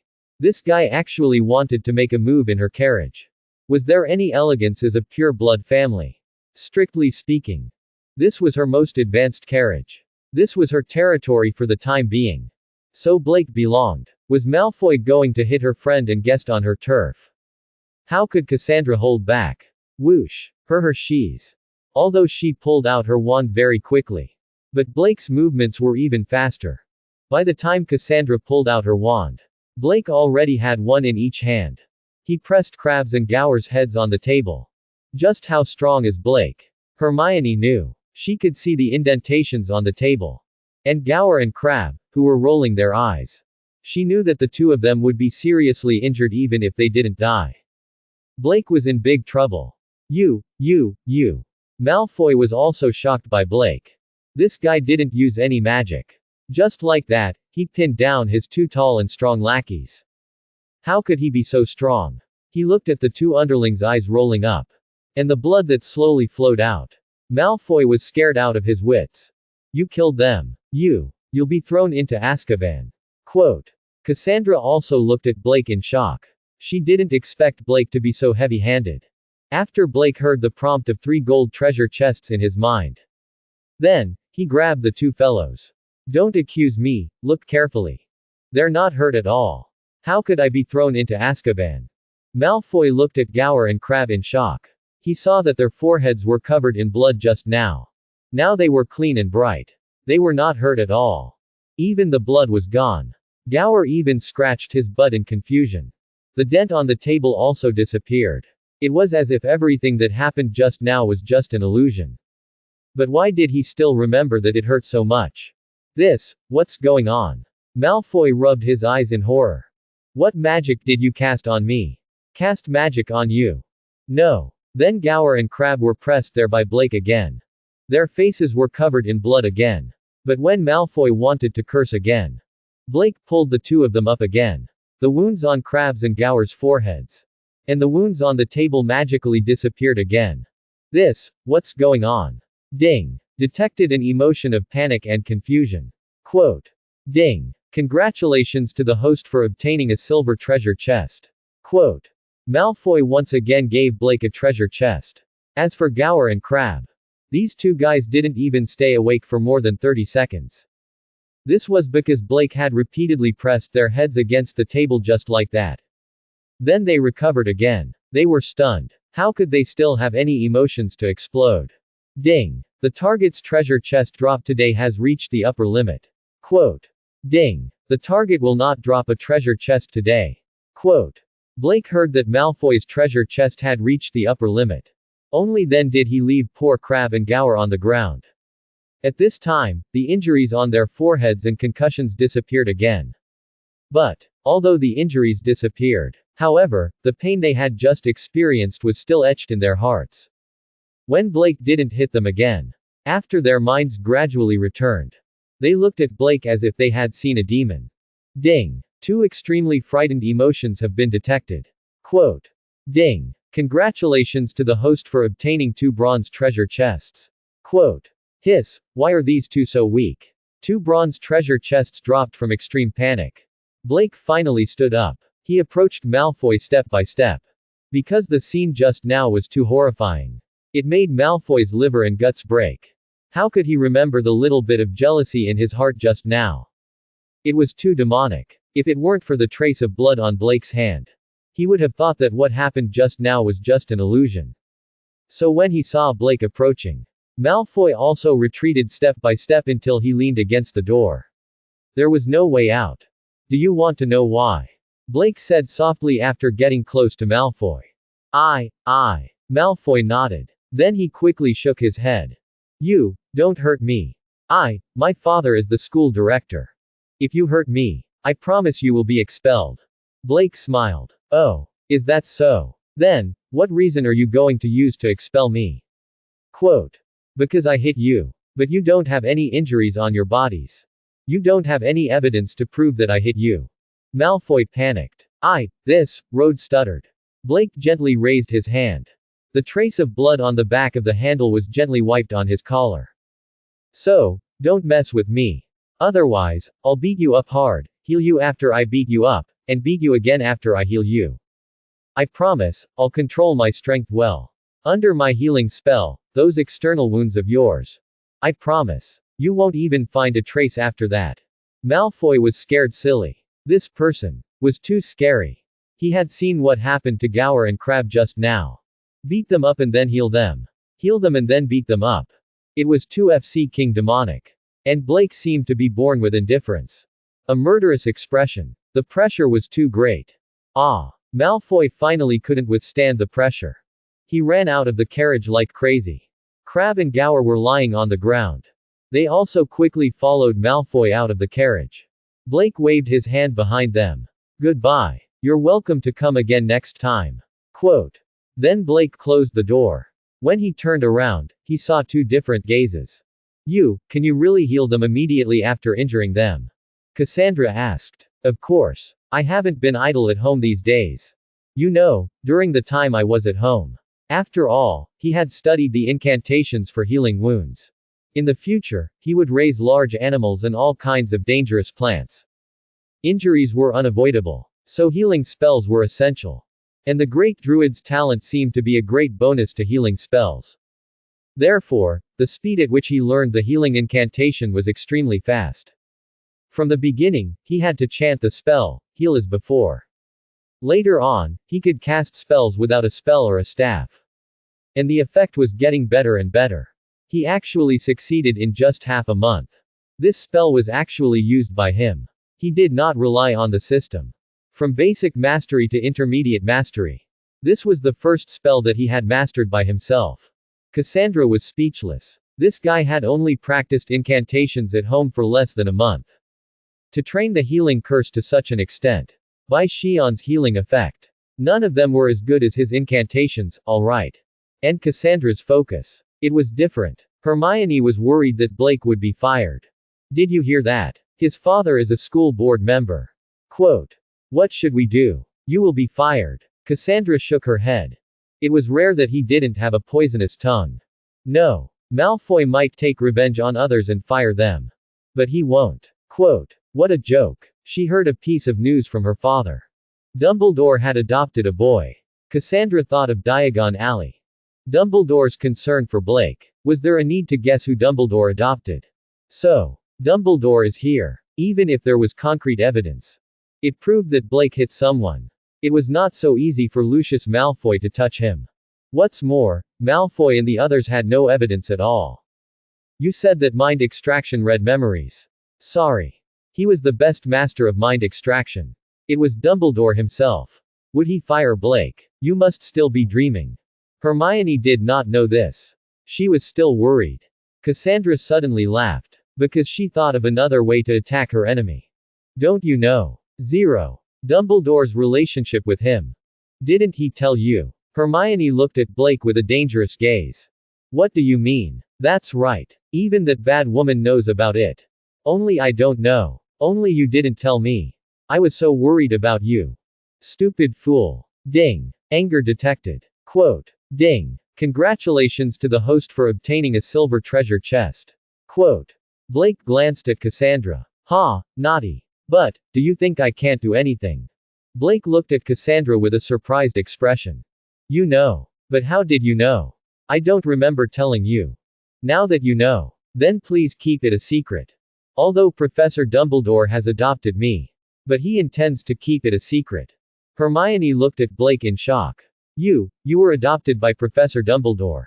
When did this happen? She found that she was too loud. She hurriedly covered her mouth. Not long after the hidden monster incident. Blake replied. She saw that her attack was diffused with just a few words. Cassandra glared at Blake fiercely. Ding. One emotion of shock and one emotion of anger were detected. Quote. Ding. Congratulations to the host for obtaining 2 silver treasure chests. Quote. Blake sat down happily. The two of them stayed together to get the treasure chests. It was really efficient. A tool was just sent to the door. In just half a day. He got so many treasure chests. How wonderful. The train was still moving forward. It was almost noon. A middle-aged witch was pushing a cart full of snacks. She knocked on Blake's carriage. Dear, do you need anything? Of course. Blake immediately ran out. Although he also brought a lot of snacks. But most of them were from the Muggle world. Snacks from the Wizard world. He didn't buy much last time. This time, he couldn't give up this opportunity to taste it. Blake was fond of delicious food, especially desserts. He liked them very much. Not long after, Blake paid 15 silver cocoa and 8 copper nats. He came back with a lot of snacks. What's more, flavored beans. Super bubblegum for bragging. Chocolate frog. Eat. Blake put the things on the table. Then he happily opened a crucible cake. Hermione didn't eat much snacks from the wizard world. Therefore, she picked up a chocolate frog without hesitation. Just as Cassandra picked up a piece of pumpkin pie reservedly. Suddenly, there was a burst of crying outside. And a burst of exclamations. No. Raffles. Quote. Run, Raffles. Oh. God. What a big spider. Quote. But why did it become so big? Lee Jordan. Catch your spider. Quote. Oh. Fred. George. You two fools. Quote. Oh. Did he catch the poor toad? Single quote. Raffles is dead. Raffles. Blake suddenly remembered when he just got on the train. The round-faced boy he met. Neville Longbottom. The sword master at this time. His talent had not been fully developed. He was still a stupid little boy. Listening to the exclamations outside. It seemed that Neville's toad was caught by a spider. And it was the one that Lee Jordan put in the box before. Blake quickly stood up. He opened the door of the carriage. Outside the carriage, many little wizards opened the door of the carriage to watch the fun. And Neville fell on the aisle. He looked at a big spider in the distance in despair. That big spider was as big as a basketball. At this time, it was frantically pulling a piece of spider silk. It was dragging it to its side. Its two thick chelicerae were frantically knocking each other. And on the other side of the spider silk, it was a toad that was tied up like a dumpling. A poor toad. What the hell? Blake remembered when he didn't get on the train just now. The spider leg he saw. It didn't seem that big. How did it become so big after a while? Shouldn't this be a substitute spider? Why was it so aggressive? Blake took a closer look. With his elementary mastery of magical animals. Only then did he see it clearly. This thing was not a substitute spider that was not aggressive at all. It was an 8-eyed giant spider. It was the same as the one that Hagrid raised when she was in school. It was different from a substitute spider. This thing can even eat people. Because the legs of a substitute spider were similar to those of an 8-eyed giant spider. And before he got on the train, Blake just glanced at the spider leg. He didn't pay much attention to it. That was why he didn't recognize it. Now he saw its whole body. Only then did he recognize this guy as a partner of justice. Of course, Blake wouldn't just watch Raffles be eaten by the 53 8-eyed giant spider.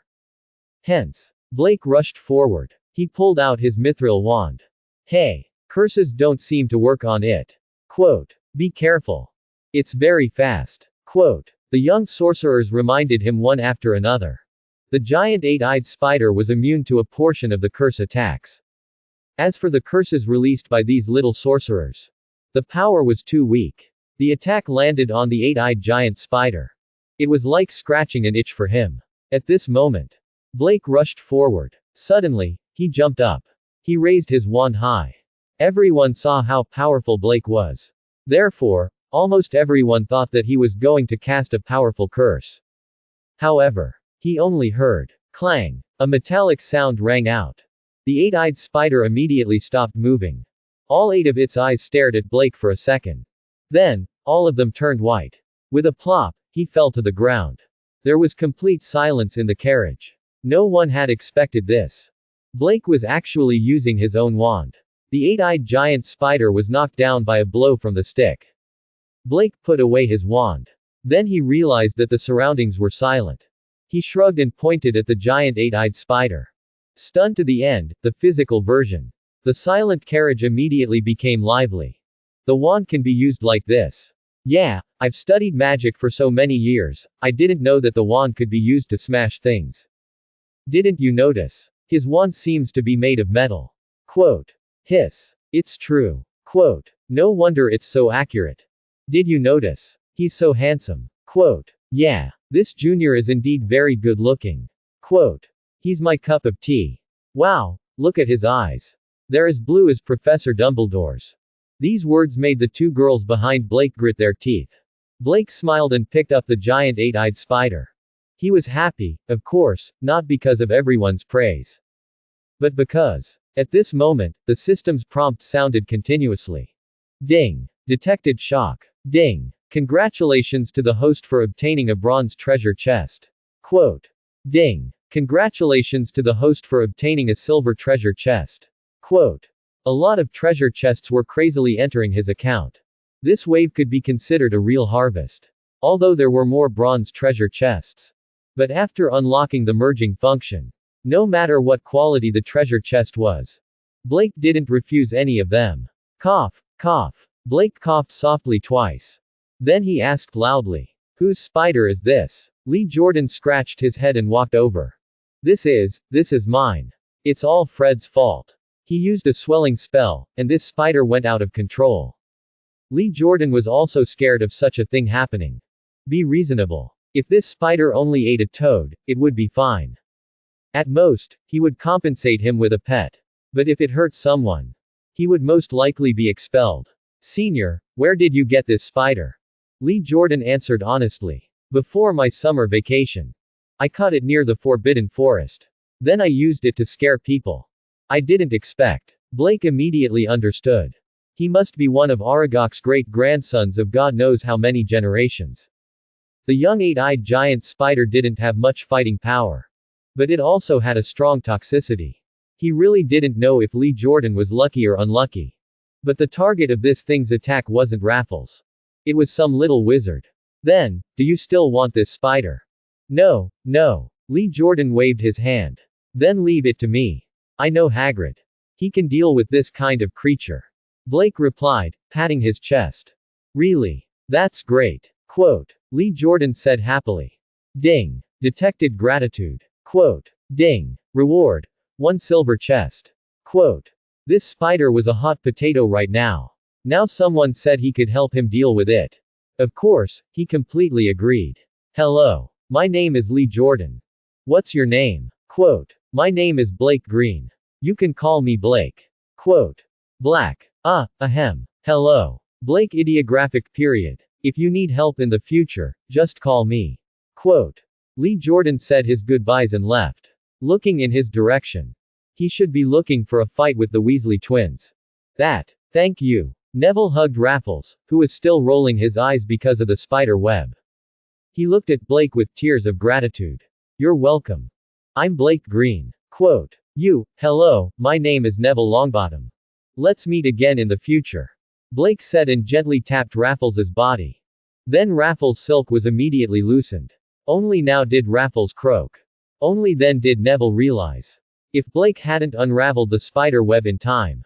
Just now, Raffles was almost strangled to death. Thank you. Blake. You're welcome. After Neville contributed 2 silver treasure chests that were generated from gratitude.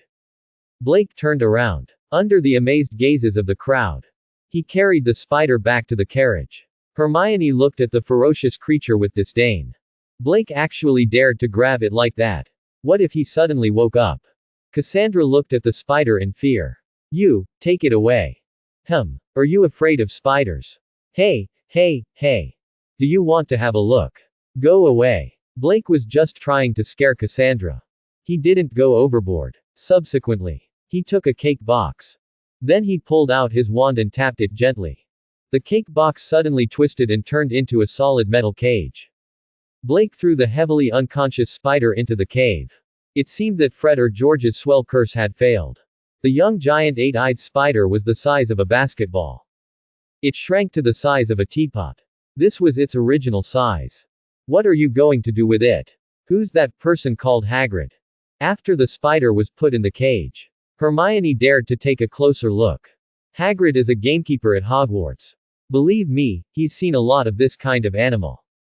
But, Hermione suddenly stared at Blake. Don't tell me you want to raise it yourself. Blake chuckled. Not to mention that he was extremely interested in these things. Let's talk about the venom of the giant eight-eyed spider. A pint of the giant eight-eyed spider's venom. It was worth 100 gold coins. The reason why the venom of the giant eight-eyed spider was so expensive. It was because the giant eight-eyed spider was extremely ferocious. Trying to get the venom from a living giant eight-eyed spider. It was almost impossible. Just think about Aragosi's size and you'll know how difficult it was. Blake was a great druid. As long as he tamed this giant eight-eyed spider. Then, naturally, he could get the venom alive. Such a spider could be used as a battle pet. A treasure that could lay golden eggs. You want him to hand it over? Blake expressed. No way. Oh. You're raising such a dangerous animal. If you're found out, you'll be fired. Quote. Hermione said nervously. Oh, it's okay, I'll hand it over to Hagrid. Blake said. On magical animals. He and I have the same aesthetic standards. Quote.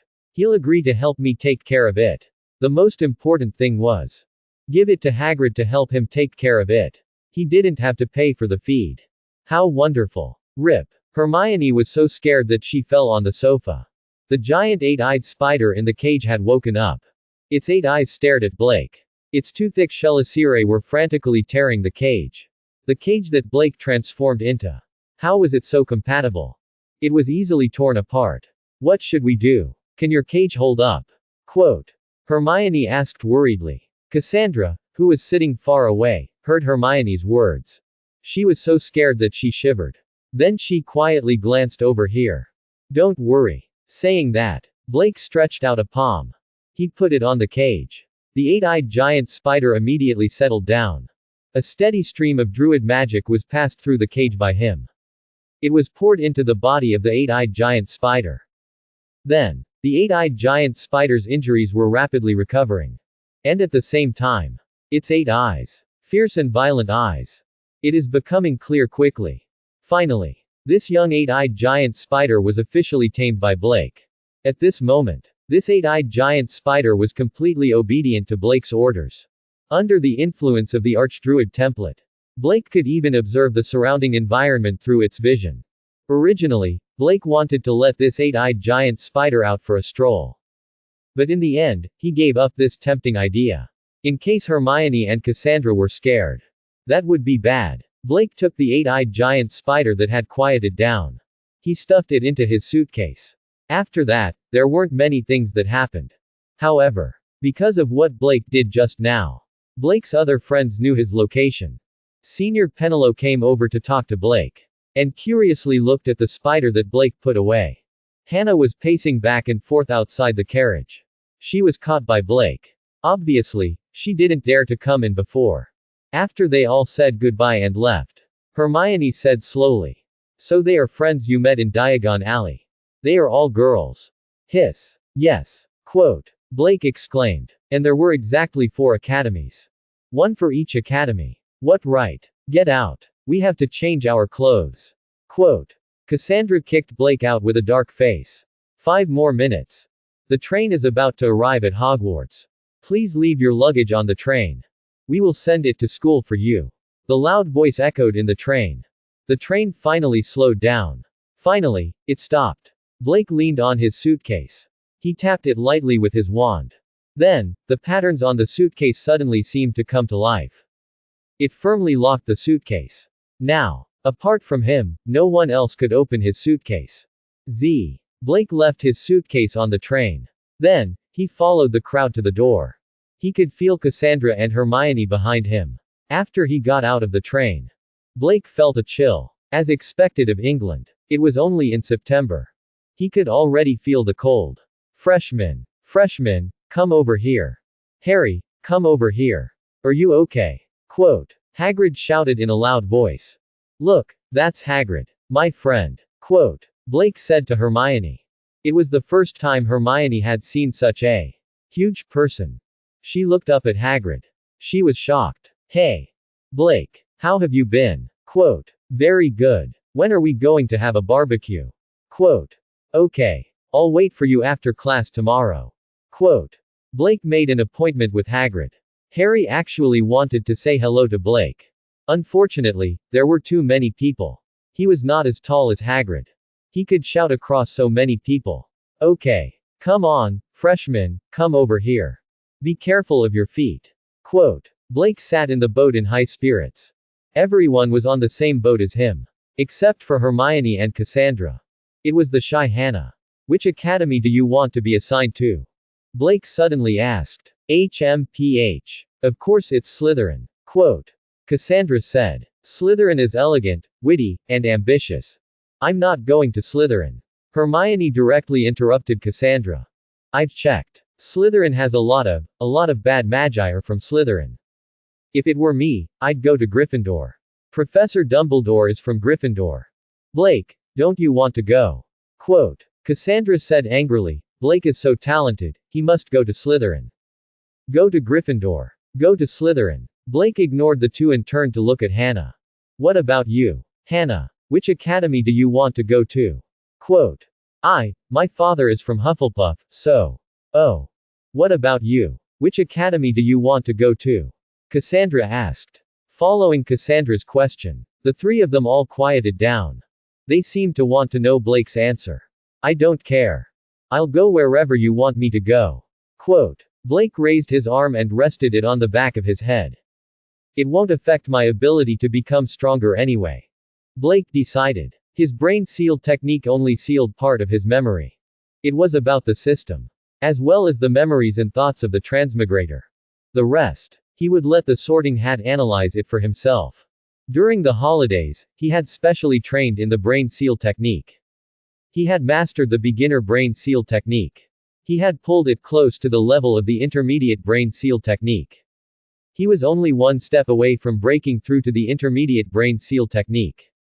He had done so much. It was to deal with the Sorting Hat. Logically speaking, there should be no problem. However, what if the Sorting Hat broke his brain seal technique? It saw through his identity as a transmigrator. It didn't matter. He didn't have the ideal of ruling the world anyway. Dumbledore probably wouldn't do anything to him. You can definitely enter Slytherin, Cassandra said with certainty. I think Blake will enter Gryffindor. Hermione remembered before, when Blake was fighting the hidden monster alone. The courage he showed. Wasn't that what Gryffindor advocated? Hannah glanced at Blake. She didn't dare to speak. Hufflepuff had always been said to be a school for good-for-nothings. Blake definitely wouldn't come to Hufflepuff. It's not a big problem. Anywhere is fine. Blake said softly. The small boat didn't need to be rowed. Instead, it automatically drove forward, looking at the castle hidden in the thick fog that was gradually approaching.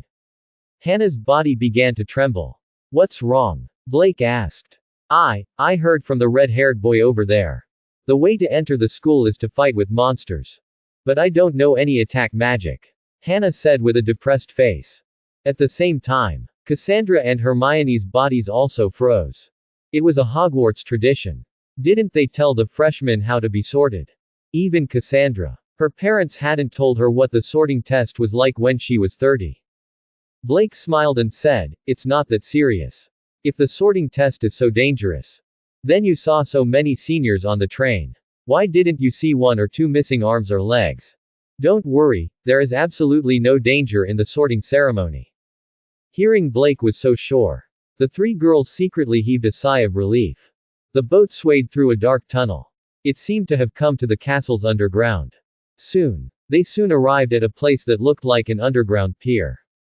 Behind the pier, it was a long way. The path was paved with gravel and cobblestones. After everyone got off the boat, they followed Hagrid and began to climb up. Under the silver shadow of the castle, on a flat and damp grassland, there was a flight of stone steps. Everyone walked up the stone steps. They gathered in front of a large oak door. Hagrid saw that everyone had arrived. So she came to the door. She raised her fist as big as a casserole. She knocked 3 times on the castle's door. The door opened. A tall black-haired witch in an emerald green robe stood in front of the door. Her expression was solemn. She glanced around at this year's freshmen. Blake felt her gaze pause on his body. Then she began the handover with Hagrid. After the handover, she led everyone into a wide foyer. Welcome to Hogwarts. Professor McGonagall began the routine introduction of the school, as well as the rules in the school. After a long speech, Zhang Zian said. Professor McGonagall asked everyone to pay attention to their neatness. Then she left the little wizards in the foyer. Except for Blake. They all looked anxious and uneasy. No one knew what was going to happen next. Hannah's face was pale. Hermione was reciting an incantation. Cassandra held her little hand tightly. As the ghost suddenly rushed out. After greeting the young wizards with a slightly shocked expression, Greem said, Greem, you're right. Everyone began to line up to enter the hall. The sorting ceremony had finally begun. Blake's gaze fell on Dumbledore, who was sitting in the main seat. After Dumbledore saw him, he smiled slightly. At the same time, he was guessing in his heart. Which house would Blake be assigned to? According to that part of his bloodline, Blake had a high chance. He would be assigned to Gryffindor. He also had a part of Grindelwald's bloodline. According to Grindelwald's personality. Even though he had never studied at Hogwarts. But if Grindelwald came, he would definitely be assigned to Slytherin.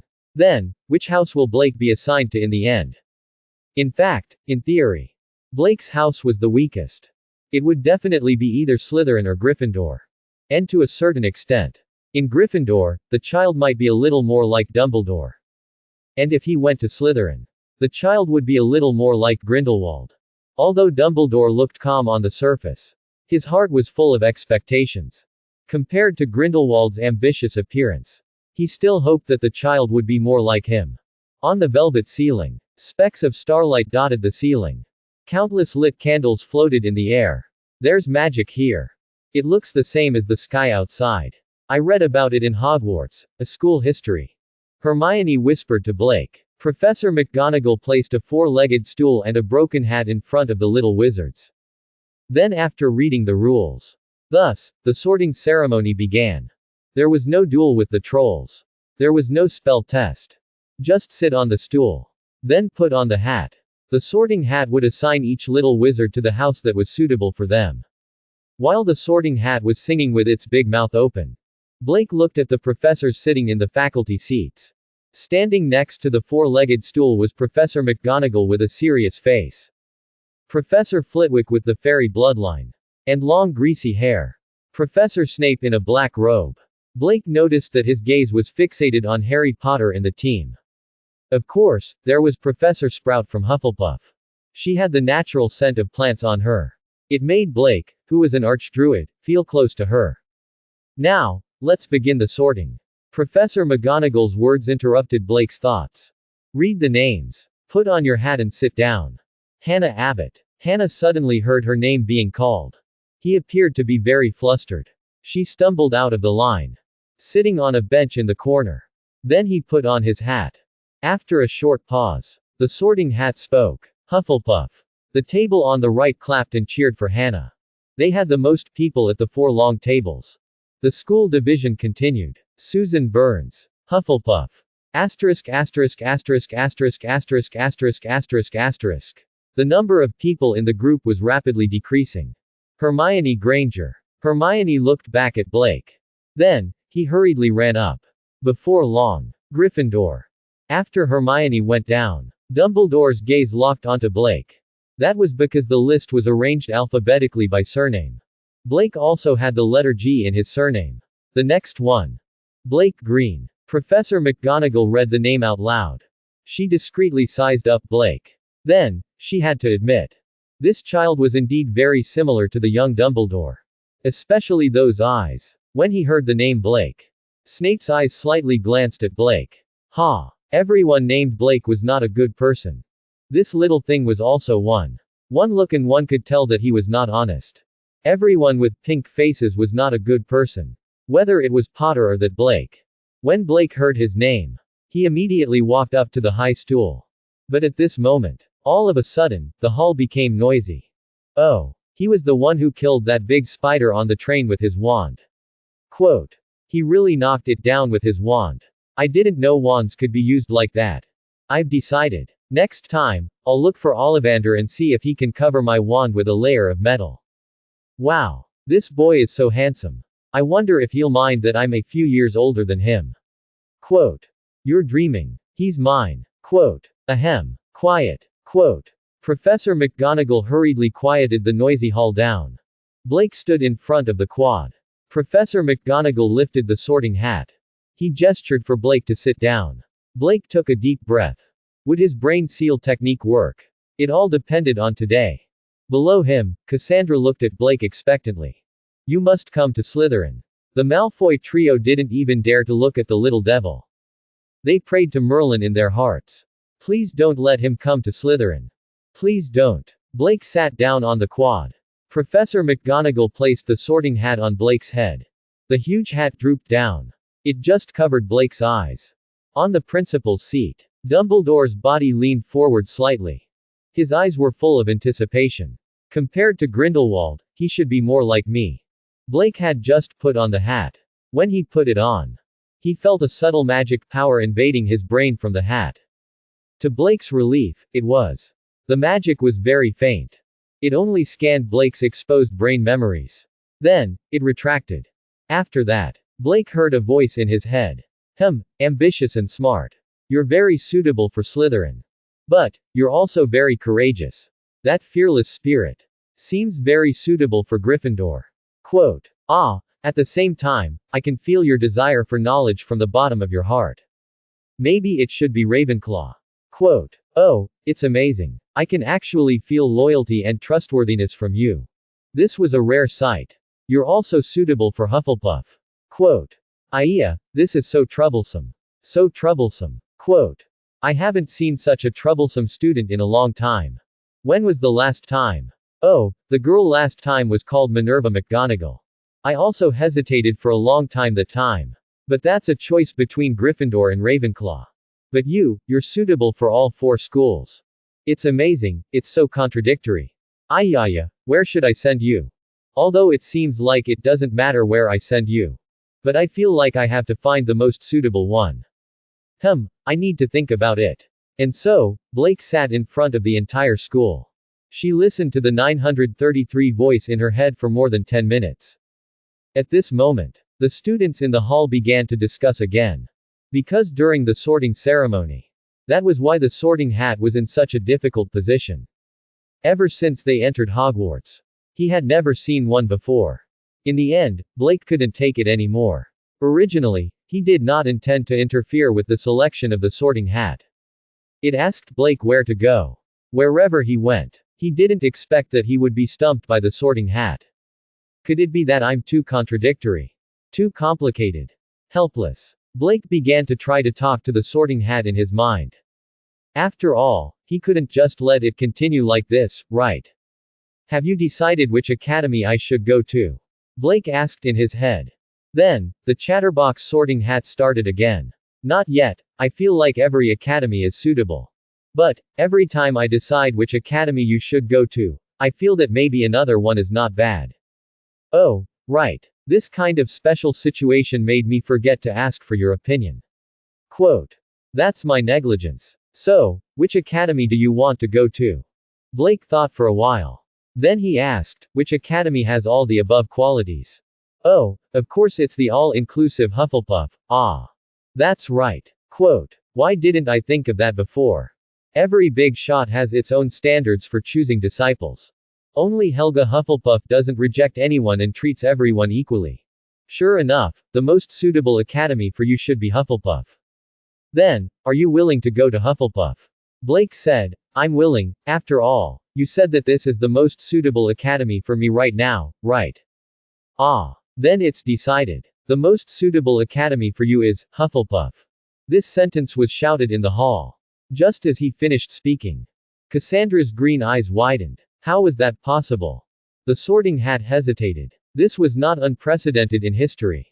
But none of them. They hesitated until the end. Those who were sent to Hufflepuff. Many people had the same idea as Cassandra. Professor McGonagall looked at Dumbledore in shock. At this moment, Dumbledore. He was even more shocked. Even his beard fell into the glass of his drink. He did not even realize it. I thought this kid didn't join Gryffindor like me. He joined Slytherin like Grindelwald. But now. Dumbledore suddenly had an even more ridiculous idea. Grindelwald suffered a lot under Newt's hands. So, he really took Newt's blood. Doesn't that mean that Newt is also this kid's father? Hiss, it seems like he really likes to play with magical animals. No matter how unexpected this result was to Dumbledore and the others. But the people at the first table on the right. Warm applause and cheers sounded again. Every time the sorting hat began to hesitate. It all proved that the person who made the sorting hat embarrassed. He was a person of two extremes. Either he was an idiot. Or he was a genius. The little wizards had seen Blake's performance on the train. He was brave and decisive. Although he didn't use any spells to defeat the eight-eyed giant spider. Instead, he used a metal wand like a hammer. But it all proved that he wasn't an idiot. On the faculty table, Professor Sprout also clapped happily. Professor McGonagall looked at her helplessly. Well, he had been looking forward to it for more than a month. The shape-shifting genius that he had been looking forward to. But now he had entered someone else's school. Dumbledore had to accept this result at this time. Well, although he had entered Hufflepuff. He didn't look like him. But it also meant that he didn't look like Grindelwald, right? It didn't matter if his character wasn't like him. As long as he didn't look like Grindelwald. If he was like that guy. If he was full of ambition. Then it would be a real headache. Hufflepuff was also a very good school. Back then. Newt Scamander from Hufflepuff. Didn't he contribute a lot to defeating Grindelwald? Blake stood up from his chair. Then he thanked the sorting hat in his mind. Then he returned the hat to Professor McGonagall. He walked quickly to Hufflepuff's long table. The fat monk ghost of Hufflepuff waved happily at Blake. Among the many seniors who were welcoming him, Fang Chu was stunned. Blake saw the very eye-catching Cedric Diggory at a glance. Blake admitted. This guy was really handsome. He was only 70 to 80% less handsome than Blake. Blake was in the midst of everyone's cheers. Very naturally, he sat beside Hannah. Hannah blushed. She didn't dare to look at Blake next to her. She could only look straight at the silver cutlery in front of her.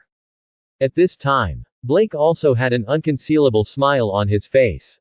Then, he shook hands with Wizard Hufflepuff, who was standing beside him. These little Hufflepuff badgers were too enthusiastic. He had only entered Hufflepuff. After that, the system notification never stopped. The system had detected it. They were all filled with joy. Then, a large wave of treasure chests appeared. In the team, Cassandra saw the smile on Blake's face. A wisp of mist appeared in his emerald green pupils. He must have done it on purpose. At Gryffindor's long table, Hermione also had a surprised look on his face. However, she wasn't as angry as Cassandra. The sorting ceremony continued. Harry Potter was just like in the original novel. He told the sorting hat that he didn't want to go to Slytherin. Then, he was sent to Gryffindor as he wished. After that, Cassandra also entered Slytherin as she wished.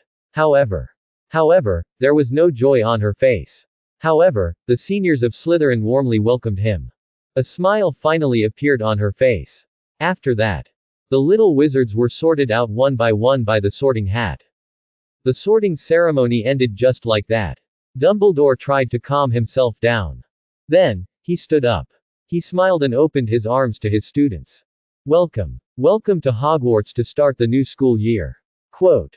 Before the banquet begins, I want to say a few words. That is, idiot, cry, scum, screw. Quote. Thank you, everyone. After Dumbledore sat down, everyone gave him the warmest applause. The next second, the banquet began. At the long table, on the originally empty silver cutlery. Suddenly, it was full of food.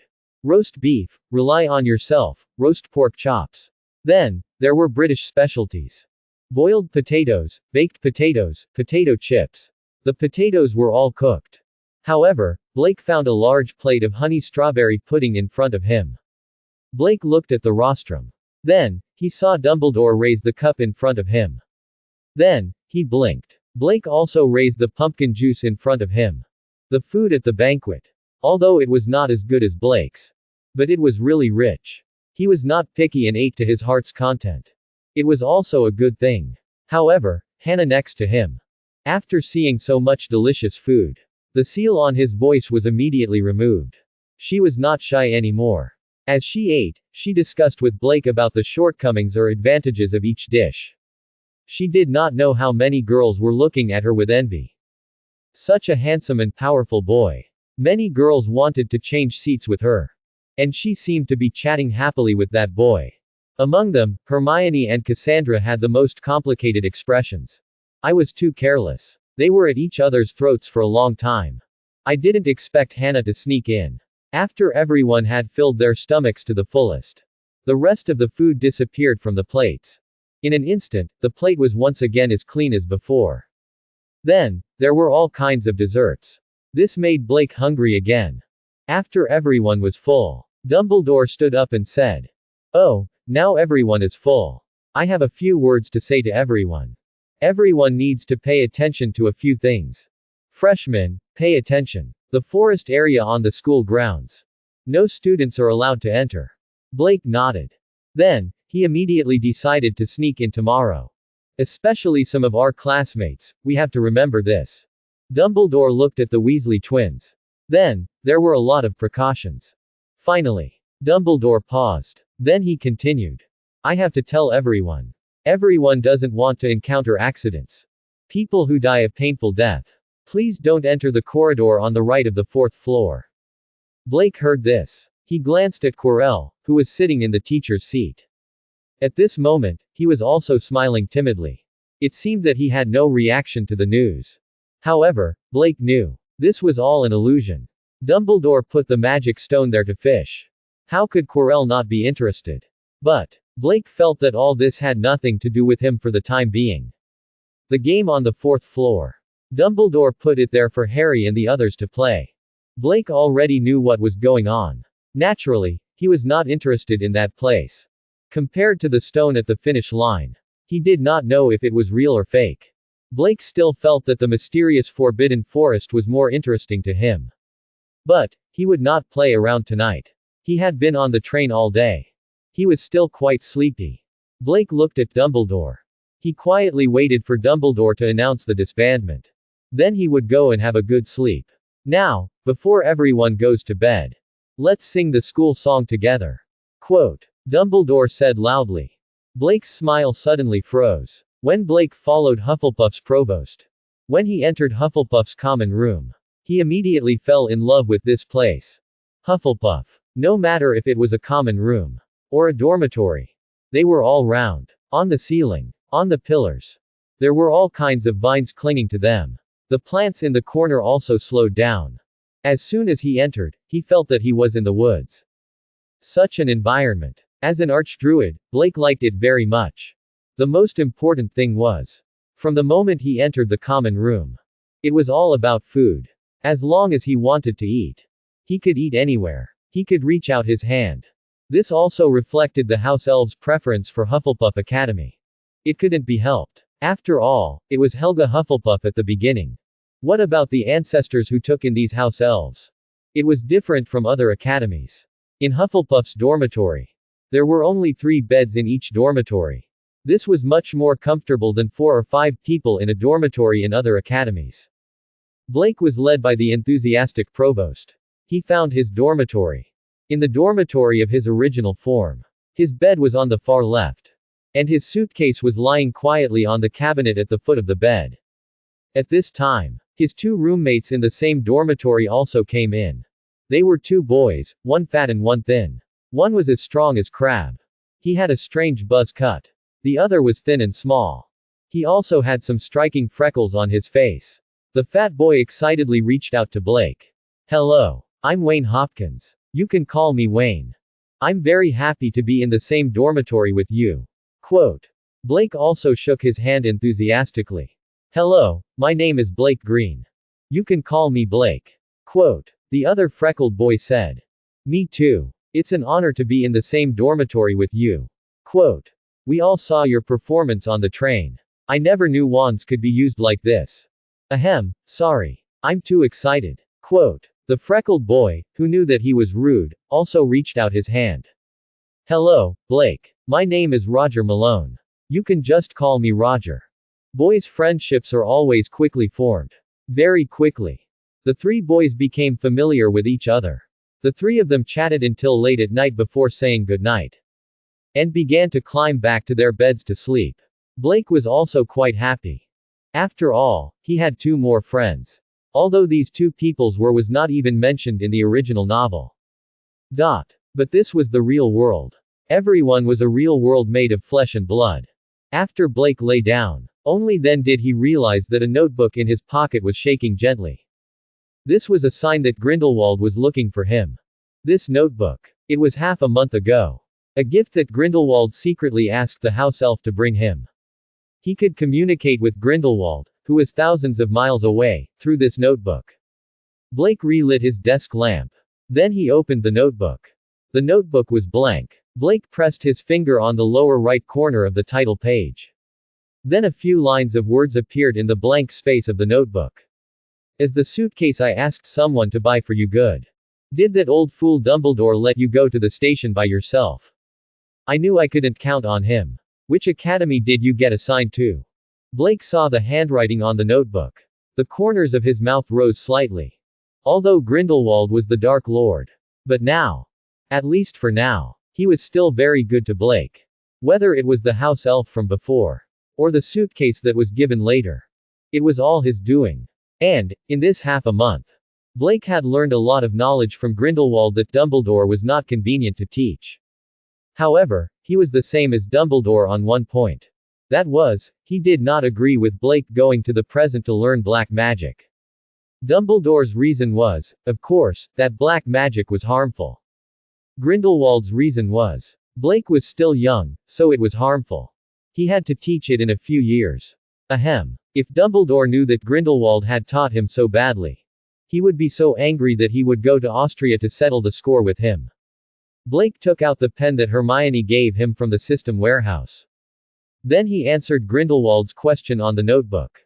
The suitcase is very useful. Thank you. Quote. Blake finished writing. The words were immediately absorbed into the paper and disappeared. Although there was a system warehouse, the system warehouse could not store living things. Although this suitcase was a bit inconvenient. But it could temporarily put an 8-eyed giant spider inside. So it was still very useful. Then Blake wrote again. Please don't say that Professor Dumbledore is old and confused. He's just very busy.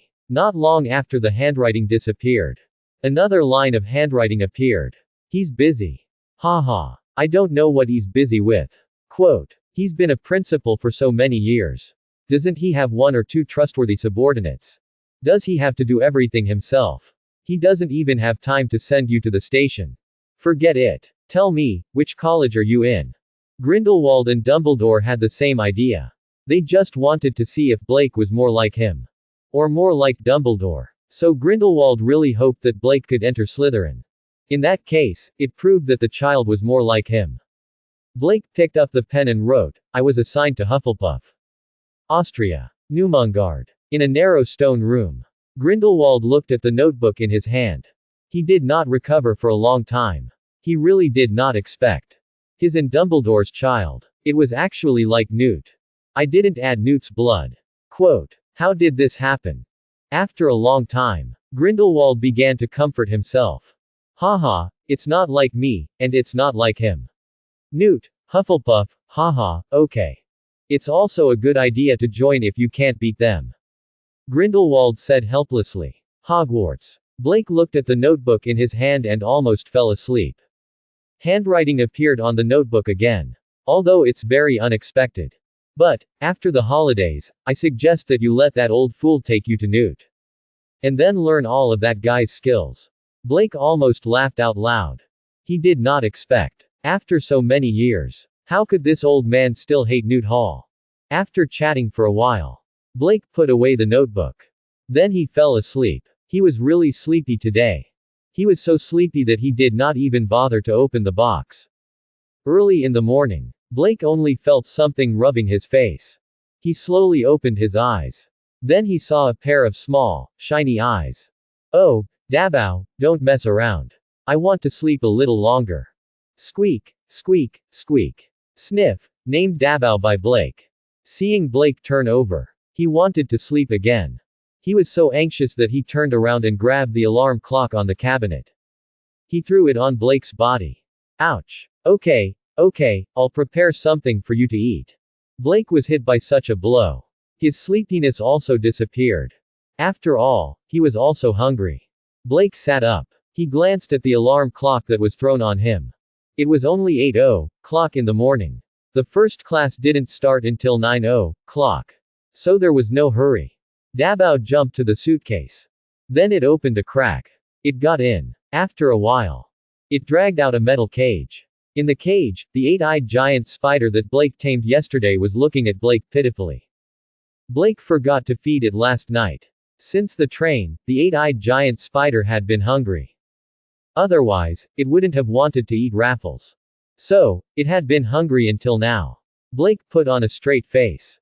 Ahem, I starved you all night to punish you for what you did yesterday. It's not me, because I forgot, you know. The 8-eyed giant spider's 8 legs trembled. Of course, it could also be that it was simply hungry to the point that its legs were weak. Blake glanced at the other 2 beds. He just met his roommates last night. Wayne and Roger were still asleep. So, Blake took out a small box from his suitcase. In this small box, it also had a traceless stretching spell. And it also had a fresh keeping effect. Therefore, Blake packed a lot of ingredients into it. Blake opened the iron cage. Then he took out a large piece of raw beef from the box. He put it on a plate. Then he pushed the plate in front of the 8-eyed giant spider that crawled out. He saw the meat. The giant 8-eyed spider's eyes turned green. But before Blake gave the order, it was just watching. Even though he was starving to the point of fainting. Go ahead, Blake said. Then, the 8-eyed spider pounced. Blake turned around and saw Dabao staring at him. All right, I won't forget you. Blake took out a plate from the box and placed it in front of Sniff. Then, he took out an unopened bottle of milk and an apple. Finally, he put a big handful of sniffing food on the plate. Go ahead. After Da Bao heard that he was allowed to do so, he reached out his little paw and opened the lid of the milk. Then, he raised his neck and collapsed. Tun, tun, tun. He looked at the two magical animals eating. Blake touched his stomach. But at Hufflepuff, she would never have to worry about going hungry. Because Hufflepuff was the head of a wizard's bed. There will always be food. The house elves would quietly change the food every day. Blake finished washing up. He sat back down on his bed. Then she took a piece of fresh strawberry cake. She took a bite. While eating, he focused his attention on his system space. What a bumper harvest. In the system space. Except for the top row of 6 gold treasure chests. Below them were densely packed silver and bronze treasure chests. Blake first synthesized all the bronze treasure chests into silver treasure chests. Then he counted them slightly. There were as many as 40 silver treasure chests. Blake excitedly prepared to open the treasure chests. Suddenly, his movements paused. 40 silver treasure chests. Just enough to synthesize 4 gold treasure chests. And he had 6 gold treasure chests to begin with. In other words, he seemed to be able to synthesize a diamond treasure chest. Dest. What should he do? Should he directly open 10 gold treasure chests in a row? Or should he directly synthesize a diamond treasure chest? But there were only 9 gold treasure chests. He wouldn't hesitate. Now, there were exactly 10. Blake was thinking of the druid talent from the diamond treasure chests. There was also a custom wand that was comparable to the old wand in power. Then he made a decision. There would still be gold treasure chests in the future. But diamond treasure chests were not common. Forget it. Synthesize them first. He could also take a look. How many diamond treasure chests would it take to synthesize a supreme treasure chest? After making up his mind, Blake immediately synthesized the 40 silver treasure chests into 4 gold treasure chests. Then, he synthesized a gold treasure chest into a diamond treasure chest. Looking at the system space. The treasure chests that originally occupied a page. Now, DAFB, there was only 1 treasure chest left. Blake suddenly felt a little distressed. But, it was all worth it. He didn't open the diamond treasure chest immediately. Instead, he gently touched the diamond treasure chest on the virtual screen with his finger. Then he looked at the lower right corner. Merge.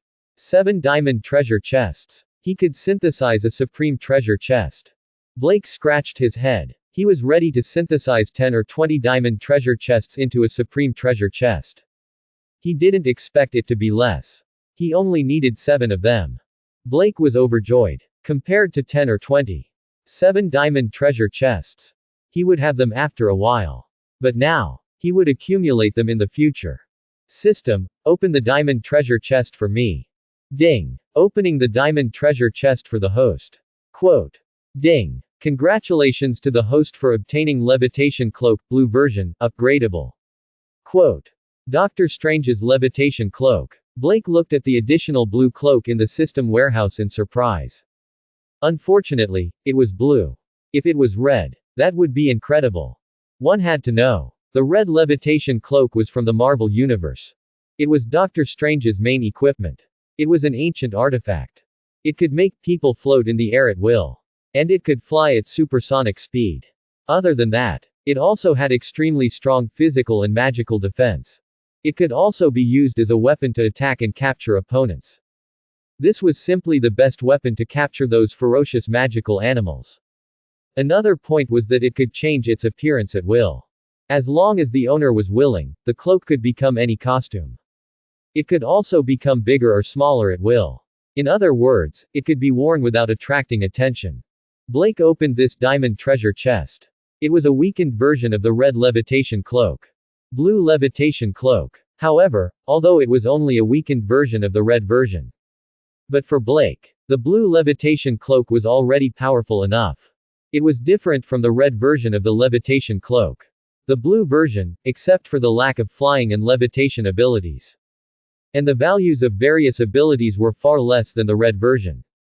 Its type of ability was actually the same as the red one. Blake suddenly remembered in the system information. After the blue version, there was also the word that could be upgraded. In other words, the system prompt sounded. Ding. This levitation cloak can be upgraded to a red levitation cloak by collecting magical animal materials. Hearing this, Blake's slightly disappointed heart became excited again. Magical animal materials. Then it was still very easy for him to get it. Blake took out the blue magic cloak from the system space. The cloak had just been taken out from the system warehouse. It automatically flew behind Blake. Then it wrapped around his body. Following Blake's thoughts, the cloak immediately began to transform automatically. The next second, a brand new school uniform robe. It appeared on Blake's body. Blake nodded in satisfaction. Although it was not as powerful as the red version. But this blue one was also very strong. Blake pulled out his mithril wand. Then, he slapped his own arm. Clang. Blake felt that his arm that was whipped did not feel like it was hit at all. This was the blue version of the cloak. Although its defensive power was not as good as the red version. But it was very good now. Wearing such a cloak, in the future, he would not have to worry about being plotted against. However, Blake did not have time to test its magical defensibility. Because he whipped himself just now. It made a metal knocking sound. It seemed to be waking up his two roommates. Wayne and Roger's bodies began to move. It seemed that they would wake up soon. Blake quickly put away his wand. At this time, the eight-eyed giant spider had already eliminated the large piece of beef. So, after hearing the movement, it immediately ran back to the cage. It did not want to scare people again. It was fine and had no food to eat. After it went in, it did not forget to close the door of the cage. It could be said that it had a very strong sense of self-management. Dabao licked the plate. Then it threw the remaining apple core on the plate. It turned around and picked up the cage of the eight-eyed giant spider. Then it stuffed it into the suitcase. At this time, Roger and Wayne finally broke free from the seal of the quilt.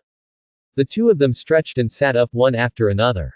Roger saw that Blake was already sitting on the bed and eating. So he asked, "Blake, did you hear that just now? The sound of metal, like." Wayne continued, "Like the sound you made when you knocked on the spider's head." Cough cough, actually, I have 3 pieces of bad news for you. Blake stuffed the cake in his hand. What bad news? The first bad news. It's already 8:30. Quote. The second bad news. The first class starts at 9:00. The third piece of bad news is. The first lesson is Professor McGonagall's Transfiguration class. Quote. FCK. Why didn't you? Actually, I just got up. You just got up and you're already dressed. You're not loyal. Blake. He lifted the cloak and turned it into a school uniform. I told you I just got up. Look, I'm still in my pajamas. Wayne and Roger both ran to wash up. Blake remembered that the first class today was Transfiguration. So he took out a whole plant from his bag. He crushed it and rubbed it on his hand and a quill. As the saying goes, wealth comes from danger. Blake was busy. He muttered to himself. Boys were able to wash up very quickly. They each held a piece of cake. They did not even go to the auditorium. They went straight to the classroom of Transfiguration. Although they were already running very fast. The stairs of Hogwarts were movable. There were even many twists and turns. When Blake and the other two arrived at the Transfiguration classroom, it was already 9:00. At this time, Blake also saw Harry and Ronald running from the other side of the corridor. Oh no, oh no. I'm late. I don't want to lose points on the first day. Roger rambled on. This changing corridor and staircase is ridiculous. God knows how long we've been delayed by that staircase. Wayne still felt indignant. Stop talking. It seems that the professor isn't here yet. Blake said. After hearing Blake's words, Wayne and Roger immediately breathed a sigh of relief. Harry opposite them. After seeing that even Blake was late, they felt inexplicably safe. Good morning, Harry. You guys got up late too. No, this road is too hard to find. If only there were afternoon classes. We could have checked out the place beforehand. The 5 of them gathered together. They walked to the door of the classroom. In fact, there were many classes. They were all taken by Gryffindor and Hufflepuff. And Slytherin was more often taken by Ravenclaw. So under normal circumstances, Gryffindor and Hufflepuff students were closer. On the other hand, Slytherin had a better relationship with Ravenclaw. That was the reason. The five of them walked into the classroom. In the classroom, there were already many teachers sitting there. Harry and the others were glad. Professor McGonagall hadn't arrived yet. But Blake saw a beautiful tabby cat squatting on the podium. Quote. Blake gritted his teeth. Fortune comes from danger. If we're lucky, we'll get another diamond treasure chest. Even if we're unlucky, we'll definitely get a gold treasure chest. Quote. The bold Blake didn't go with Harry and the others. He walked to his seat. Instead, he ran straight to the podium. It was as if he was attracted by the tabby cat. Wow! What a handsome cat. Quote. Then, he took out a quill. Then he transformed the quill into a stick on the spot. Professor McGonagall saw that the five of them were late. In fact, she was already angry. She saw Blake suddenly walk over. At first, she didn't know what he was going to do. When she saw Blake transform the quill in his hand into a cat stick. Well, it's a good transformation skill. Wait. Now is not the time to talk about this. Quote. What is he doing by transforming into a cat stick? Professor McGonagall saw that Blake dared to tease her with a cat stick. His anger rose in an instant. She wanted to transform back into her human form to teach this bold little thing a lesson. She suddenly caught a whiff of a very strong odor. This smell made Professor McGonagall's movements pause. Then, the cat stick reached out towards him. Wait. The smell seems to be coming from this cat stick. Quote.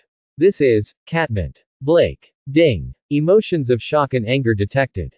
Quote. Ding. Congratulations to the host for obtaining a gold treasure chest. Quote. It's over, a huge loss. Blake didn't expect his luck to be so bad.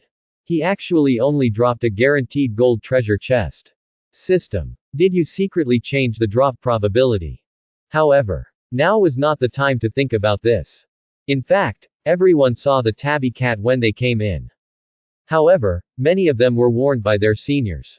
During the first period of the Transfiguration class for the newly enrolled wizard, sorcerer, Professor McGonagall liked to transform into a tabby cat. Then he would wait for the students. He would observe the students who came to class for the first time. So, in fact, many people knew that the tabby cat was Professor McGonagall's. So basically, no one dared to provoke the cat.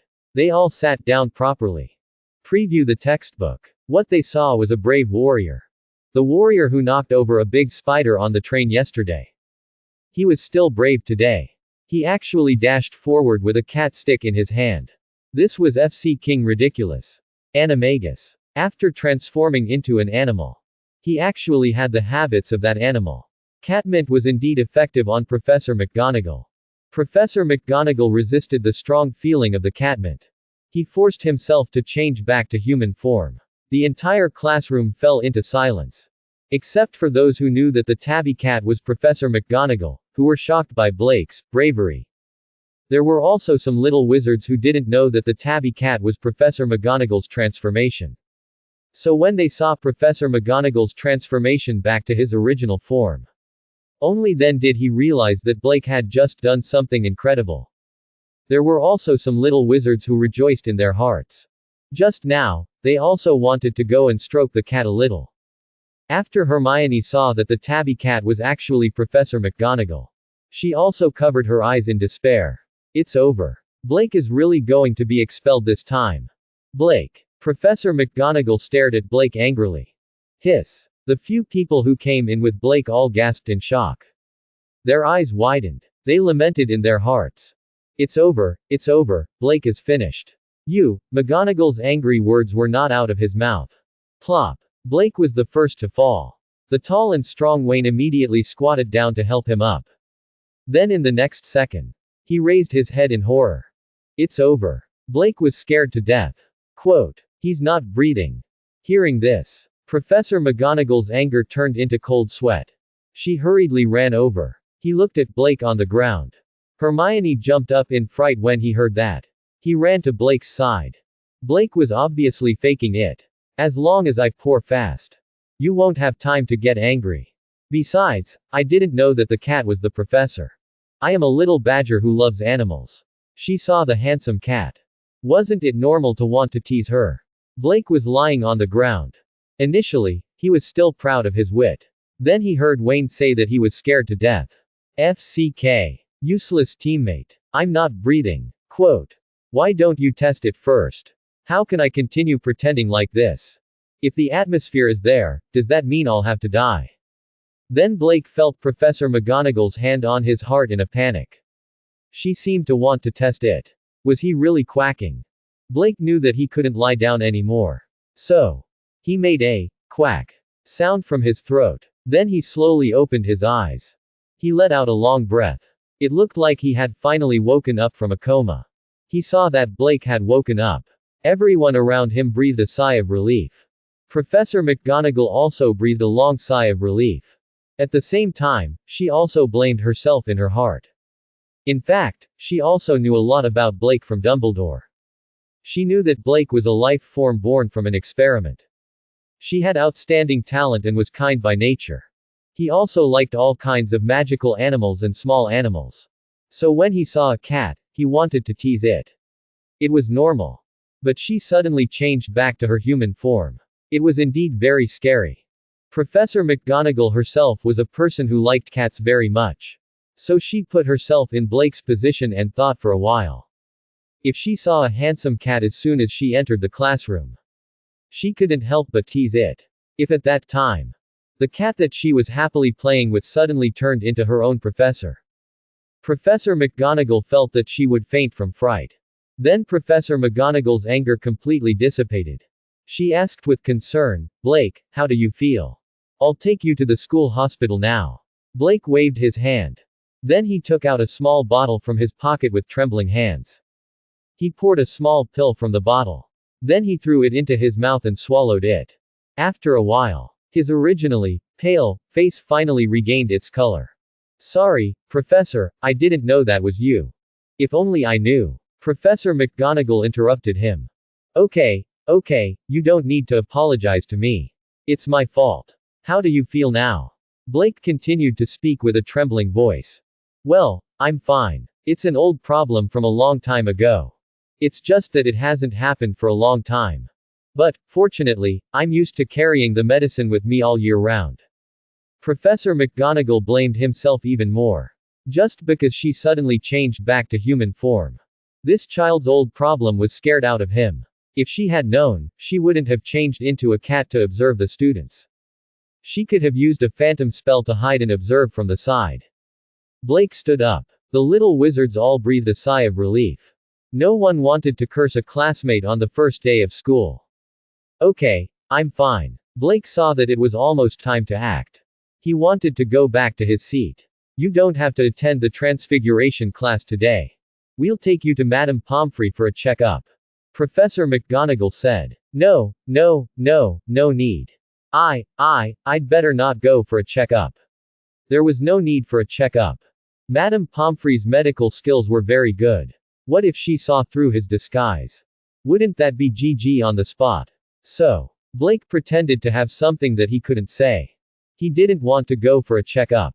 Professor McGonagall suddenly understood. Blake was a life form produced by the experiment. Maybe he was a little different from normal humans. If he went for a checkup, he might be noticed. Blake didn't want to be found out that he was different. Okay, then you go down and sit down. If you don't feel well, you have to tell me.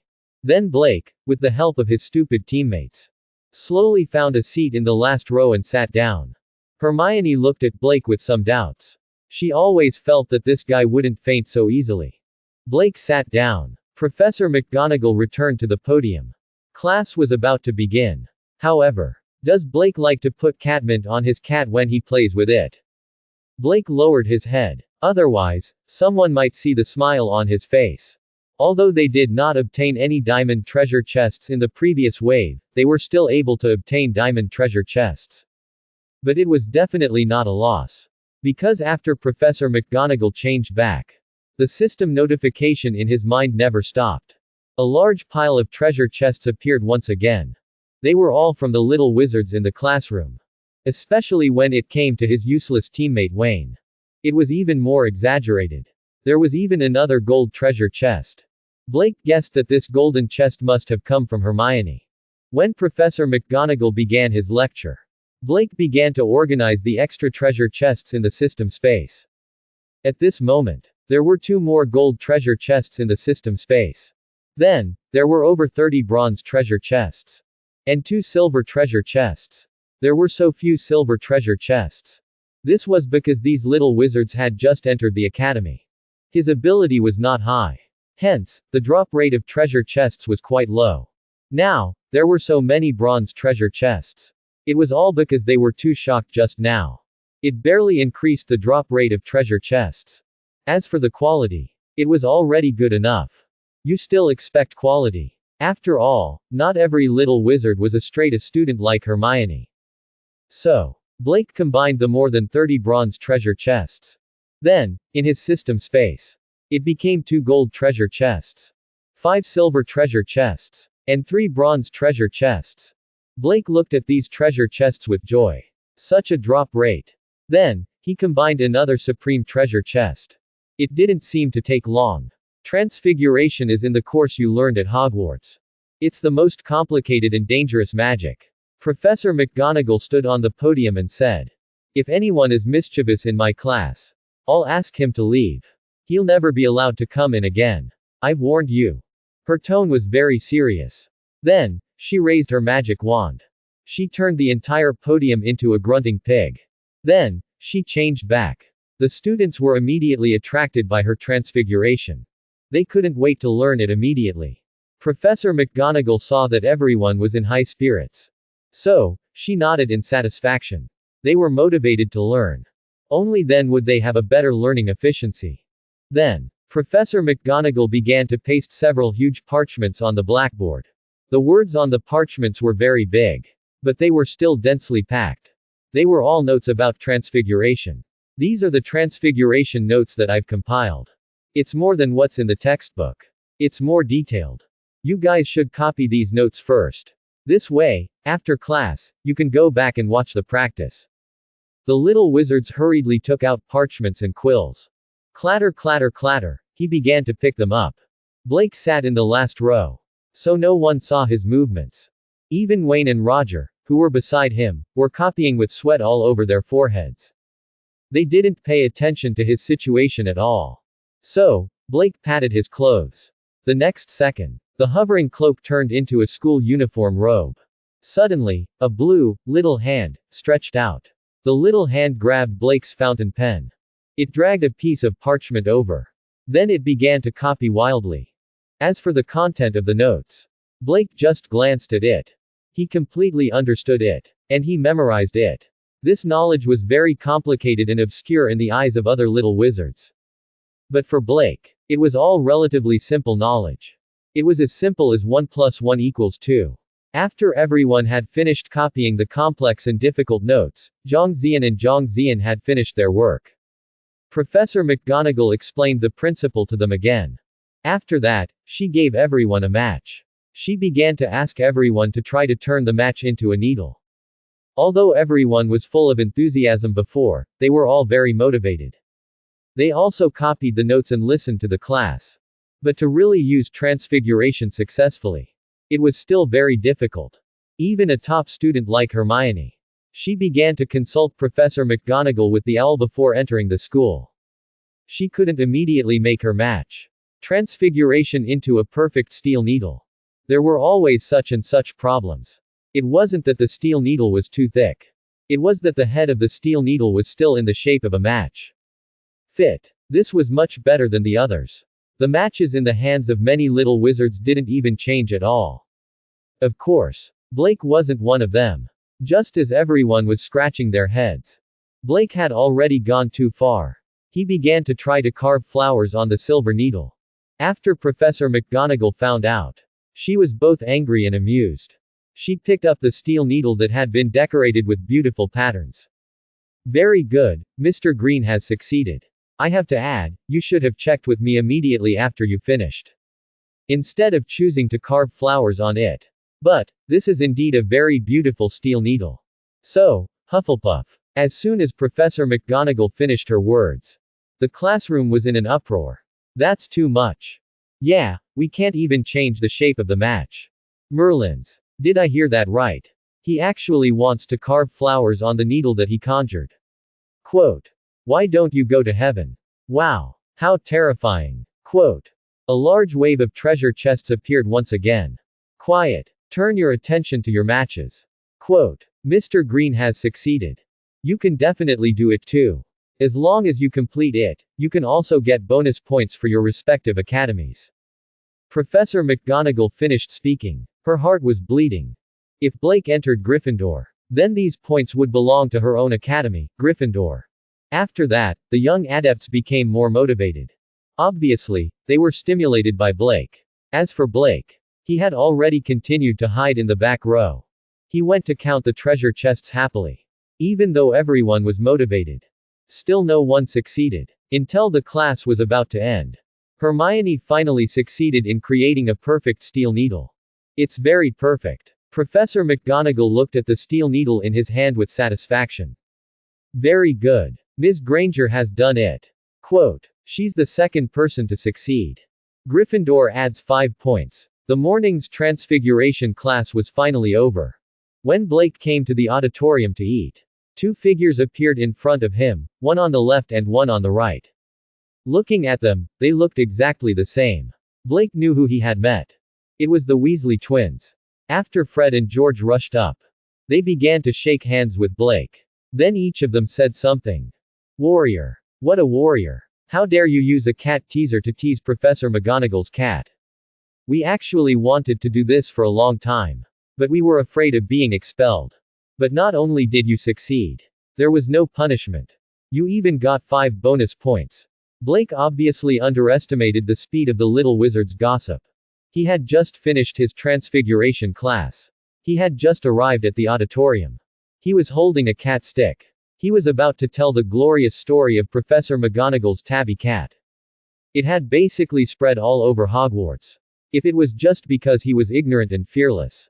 Then he went to do this thing. There wasn't such a big reaction. The reason why the little wizards had such a big reaction. It was entirely because he had not only done such an outrageous thing. He was also unscathed. According to reliable sources. Professor McGonagall didn't even scold him. It was said that he wasn't angry at all. He even apologized to Blake. Not only that, Professor McGonagall also gave Blake's Hufflepuff a bonus point in class. When all these things were put together, it seemed very FC King ridiculous. The Weasley twins, who had always been mischievous, heard about this. They didn't believe it at first. After they directly asked Harry and his brother Ronald, who were present at the time. They found out. This thing turned out to be true. It was simply amazing. What kind of immortal could do this? Even if he was Professor McGonagall's son. After doing this, he had to be beaten, right? Thus, the above scene took place. After both of Blake's hands were grabbed by Fred and George, he hurriedly broke free. He said, "It's fake. It's all fake." Quote. What's fake? It's obviously real. Quote. You're simply the hero of Hogwarts. The pride of Hufflepuff. We're going to record your deeds. And then pass it down. Blake was shocked. 370. This thing shouldn't be passed down. You too, this is a misunderstanding. After I found out that it was Professor McGonagall, I was so scared that I fainted. It's not as great as you say. Quote. Blake waved his hand. Hiss. Hiss. Fred and George looked at each other. Then, he sucked in a cold breath. Amazing. It's really amazing. Blake looked at the two of them in amazement. What's so amazing about it? Fred and George looked at each other again. We know. We won't tell anyone. But, it's still amazing. I don't know how you came up with it. As long as you fall down first. Then Professor McGonagall can't hold you responsible. Hiss. Hiss. Amazing. Amazing. At this moment, Blake was in the eyes of the twins. They were already kindred spirits. Compared to Blake's feat, their exploding toilets, their little mishy evildoings, there was simply no comparison. She had no idea that Blake was already thinking of silencing her. Ahem, I'm a good person. I won't be. Blake thought. Fred and George suddenly felt a chill run down their backs. It was as if he was being targeted by something. It took a while for the feeling to disappear. You have such a great idea in the future. Don't forget us. Then, the two of them ran off on their own.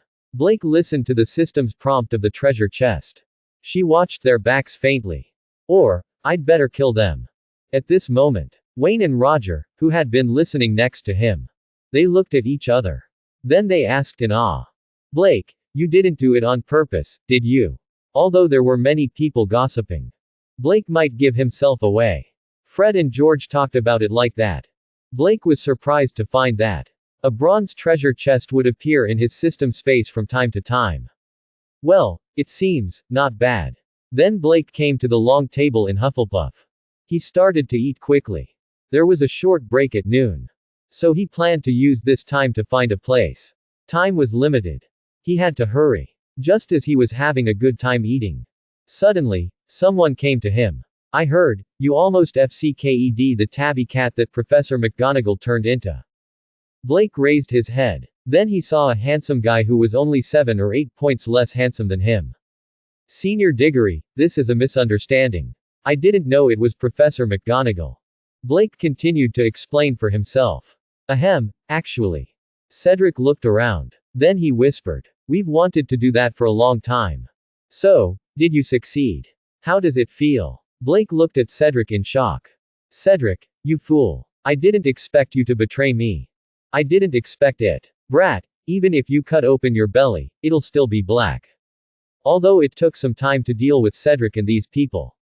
But Blake still had enough time to find that place. So, after finishing the meal, he told Wayne and Roger that he was going to leave. Then he left first. After he left the auditorium, he went straight to the stairs of the teaching building. He remembered that place was. Hey, stop. Quote. Someone stopped him again. Blake turned around and said helplessly. I really didn't mean to. I didn't know that was. Then Blake stopped talking. Cassandra stood behind him. She stared at him coldly. She looked around and saw that no one was around. Then she asked, Are you avoiding me on purpose?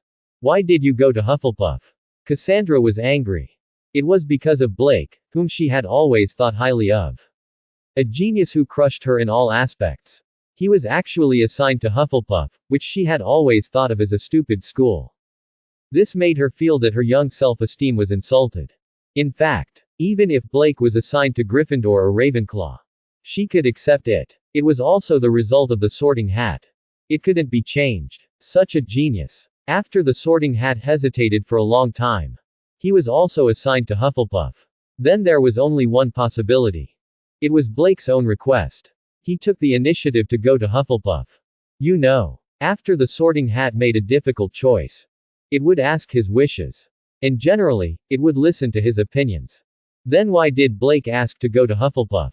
Hufflepuff and Slytherin didn't take most of the classes together. So, Blake's move. It was like deliberately avoiding Cassandra. So she had to ask him today. Facing Cassandra's question, Blake's face was calm. He didn't explain to Cassandra.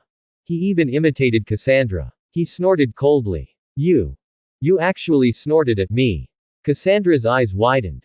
This stinky man actually snorted at me. If it was just a guess before. Then now. It's confirmed. He just hates me. He just avoids me. Cassandra was so angry that she wanted to turn around and leave. Blake suddenly spoke. It's obvious that you're avoiding me. Now you're saying that I'm avoiding you. Cassandra's anger rose again. But you obviously went to Hufflepuff. Blake replied indifferently. This was assigned by the school. I can't do anything about it. Cassandra said angrily. It's obvious that you can make requests to the school. As long as you don't want to, the school will consider it. Blake showed a sad expression. I didn't know that I could make requests to the school, so, the school did assign me to Hufflepuff. And, I remember that I was assigned before you, right? Since you know that you can make requests to the school. Then, after seeing that I was assigned to Hufflepuff, why didn't you make requests to the school later? What if you joined Hufflepuff like me? Even if Hufflepuff doesn't suit your identity, you can still go to Gryffindor. In that case, although we're in different schools, we can still take most of the classes together, right? Haha, in the end, you still dislike me for being assigned to Hufflepuff. You think I'm an idiot. So you still chose Slytherin. Then you don't need to meet an idiot like me every day in class. So, tell me, who's the one who's avoiding whom? Now you're saying that I'm avoiding you. You're still teasing me.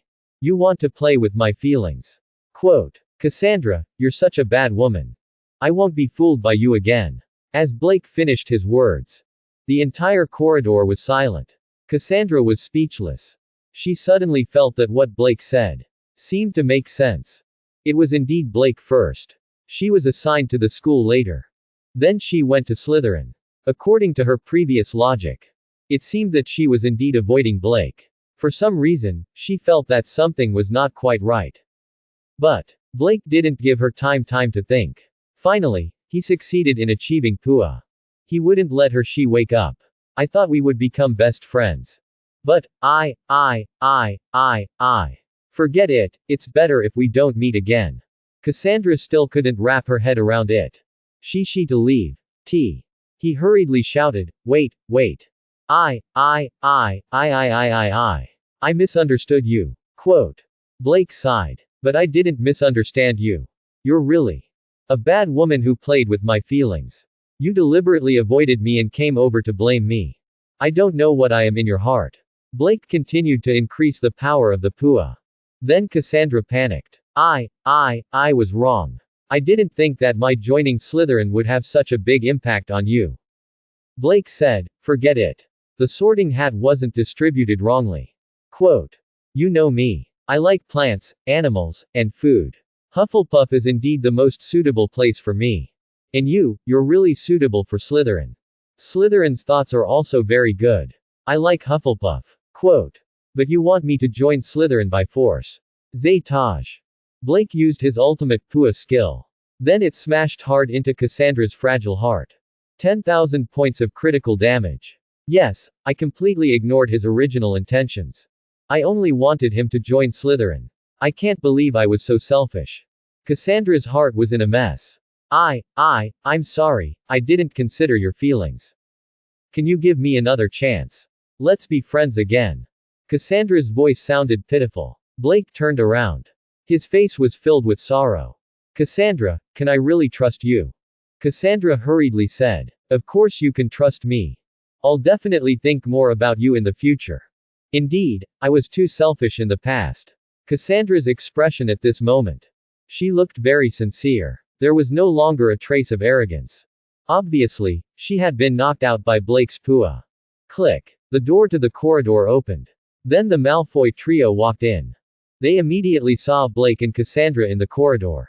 Malfoy looked at the pitiful look on Cassandra's face. And that sincere expression, as if she was pleading with Blake. Was this still the cold and aloof Cassandra he had always admired before?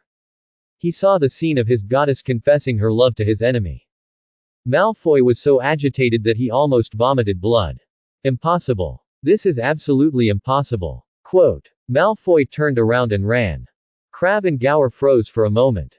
With their stupid brains. Naturally, they didn't know why Master Malfoy was so abnormal. Ding. Extremely heartbroken emotions detected. Quote. Ding. Congratulations to the host for obtaining a gold treasure chest. Quote. On the 8th floor. Blake searched for a while before he found the huge tapestry.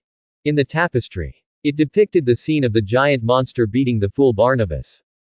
It's here. Blake turned around excitedly. He looked at the blank wall behind him. I finally found you. Blake was looking for. It was the room that granted all requests. What exactly are you looking for? Cassandra, who was successfully Pua, followed behind him and asked. I'm looking for a suitable place to grow some dangerous plants. Blake replied. Although the best collection bag could also grow plants. But only 20 plants could be grown. Blake wanted to research more powerful plants. He needed to do experiments. And to do experiments, he needed to compare multiple sets of experimental data. The best collection bag space. Still not enough. Therefore, the room that granted all requests. This was the first choice. And, in addition to growing plants, this place should also be able to raise some magical animals. Plants can be grown here. Cassandra looked at the corridor in confusion. There was no soil here. How to grow it? This is a place I found by chance. Chance. But, you haven't been at Hogwarts for 24 hours. Quote. Ahem. Here's the thing. I was at Professor Dumbledore's house. I found some notes that he had written before. There are records. He had one night when he passed by the tapestry of Barnabas being beaten silly by a monster. He suddenly wanted to go to the toilet. He couldn't find the toilet back and forth. Then when he passed by here for the third time. Suddenly, on the opposite side of this tapestry. Quote. Suddenly there was a door. When he walked in. I just found out. There was a lavishly decorated toilet inside. Blake looked at the blank wall in front of him that didn't even have a portrait. He made up a story. And then, what does this have to do with the place where plants are grown? Cassandra asked curiously. That's the problem. When Dumbledore was thinking about the toilet. Then when he passed by here for the third time. This toilet appeared. Thinking of Ravenclaw's wonderful idea when he remodeled this castle. Do you think she would be bored enough to spend so much effort? Build a hidden toilet. Cassandra suddenly realized. Yeah, it makes sense to hide a secret room in this way. Hide a toilet. That's really weird. Blake smiled and nodded. That's why. I have a bold guess. If I passed by here for the third time. Quote. I was thinking about it. Didn't I find a toilet? Cassandra exclaimed. Yes. If we walk on the side. While thinking about it, I want to find a place suitable for growing magical plants. Then isn't it very likely that there will be a room where plants can be grown? Blake snapped his fingers. Smart. Do you want to test this magical idea together? Cassandra nodded happily. At the same time, a sense of satisfaction rose in his heart. It was this feeling of 30. Someone who was as smart as her. Let's solve all the mysteries in this world together. Find the answer. Before that, none of her peers were on par with her. But now, finally, there was one. Blake nodded at her. Then, he softly chanted. I need a room where I can grow magical plants and animals. I need. Blake walked back and forth in front of the wall 3 times in a row. Look, it has appeared. Quote. Cassandra pointed excitedly at the wall. Blake turned to look. The originally white wall began to cave in. Then, the outline of a door appeared. Then, the outline of the door became clearer. A smooth door. It appeared on the originally blank wall. Let's go. Blake smiled at Cassandra. Then he grabbed the door handle. Crack. The door opened. The two of them entered the room of all requests one after another. As they entered, the door on the wall disappeared instantly. Once again, it turned into a snow-white wall. Inside the room of all requests. Cassandra and Blake both looked at the world in front of them in shock. Behind the door, it was a vast plain that seemed to have no end. There was no ceiling above their heads. There was only a blue sky. A warm sun hung in the sky. The warm sunlight shining on their bodies. All of this explained the realism of all of this. Come to think of it, Ravenclaw's design. It must have projected the sunlight from outside in. So what they saw might be an illusion. But the sunlight must be real. So, it was really possible to grow mystical plants in here. And magical animals could be raised. Furthermore, this was the room of all requests. Blake tried to chant in his heart. Galala. Galala. Quote. As Blake thought in his heart. Then, a small wooden house suddenly rose from the ground. What's going on? Cassandra exclaimed. I just tried it, but, as expected. Blake said excitedly. Because this room appeared according to our needs in the first place. So, as long as I think about it, it's possible to change the environment here at any time. For example, I want a wooden house to rest in. It really appeared. If I'm not wrong, I can even change the weather. Cassandra looked at Blake in shock. She had always been proud. But now, she just wanted to say to Blake from the bottom of her heart. Oh, Blake, you're really a genius. Quote. Just based on the words left by Professor Dumbledore. He found such a magical place. He could even think of all kinds of magical uses for this place in an instant. This was not a genius. What was it? Ding. Strong feelings of worship and admiration have been detected. Quote. Ding. Congratulations to the host for obtaining a gold treasure chest. Quote. Blake had tears in his eyes. Finally, another golden treasure chest dropped from Cassandra's body. Perhaps the novice protection period had passed. The gold treasure chests that would often drop before. Now, they rarely dropped. Even if there were emotional fluctuations. Only the silver treasure chests were more often. Or perhaps, there was no novice protection period. It was just that Blake might have gotten too many treasure chests. So everyone became a little numb to it. A person was too powerful. Even if he often created miracles. But Blake didn't feel worried. Because people's memories were always short. It would be fine after a while. There was a cooldown period. It was normal. I'm not a genius. Blake began to be humble. If you're not a genius, then what are we? Cassandra looked at Blake helplessly. If it was her. Even if she saw some of Dumbledore's records. It was absolutely impossible to think of. There would be such a magical place. Okay. Don't be humble. Quote. Where's the seed I gave you before? Take it out. Let's plant it. Quote. Blake shook his head. I can't. Why? You didn't bring it. Have you forgotten? There's still class in the afternoon. Quote. Oh no. I'm going to be late. Quote. The door of the Will Grant All Requests room opened. Two silhouettes rushed out. They rushed to their respective classrooms. Blake's second class of the semester. He was late again. The first class in the afternoon was a magic spell class. When Blake arrived at the classroom, Professor Flitwick was standing on a stack of books and taking attendance. When Blake just appeared at the door, Professor Flitwick just happened to read Harry Potter's name. Then, he screamed in excitement. Then he fell to the ground and disappeared. Blake ran over. After digging through the pile of books for a while. Only then did he pull Professor Flitwick out of the pile of books. Professor, is Dao okay? Oh, thank you. Professor Flitwick rubbed his aching waist. He stood up with difficulty. On his forehead, there was a big bump. Obviously. It was when he fell just now. He was hit on the head by a thick book that fell at the same time. Blake took out his shining silver wand. But this time, it was not to smash things. He pointed at the big bump on Flitwick's forehead with his wand. Heal as before. The next second, Professor Flitwick could no longer feel the pain on his head. In fact, this injury, Blake did not even need to use his wand and chant spells. It could be completely healed. But, in order to get more treasure chests later, he did not want to expose more of his strength. That was why he used his wand and chanted spells. But even so, he still got a gold treasure chest from Professor Flitwick. Oh, what a professional spellcasting gesture. Quote. What an excellent healing spell. Child, who did you learn this spellcasting gesture from? Quote. Professor Flitwick grabbed Blake's hand. This child was only 11 years old. He already had such a level of spellcasting and talent. What would happen in the future? Genius. He was definitely a genius. Seeing Professor Flitwick grab Blake's hand in such a gaffe. And he kept praising him. The little wizards in the classroom began to send bronze treasure chests to Blake again. However, just as he thought before, a person's awesomeness might be numb after seeing it too much. Blake had shocked them too many times in one day. So the drop rate of treasure chests dropped. It might take 2 days. Only then would the drop rate increase. I actually learned from Professor Dumbledore for a while.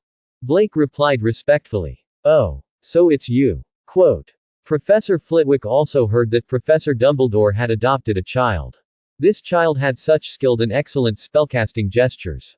And such a shocking talent. No wonder even someone like Dumbledore would have the idea of adopting him. Professor Flitwick sighed. If he had met Blake one step earlier, then he would have definitely been tempted. 2. What a pity. Why didn't this child enter Ravenclaw? He was perfectly in line with the image of Ravenclaw. As the Dean of Ravenclaw, Professor Flitwick looked at Blake regretfully. After a while, Professor Flitwick said, all right, go find a seat and sit down. Remember to come earlier next time. Blake's face blushed. He thought he could get away with it. He did not expect Professor Flitwick knew he was late.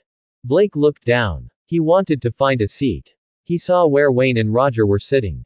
Blake was about to go over.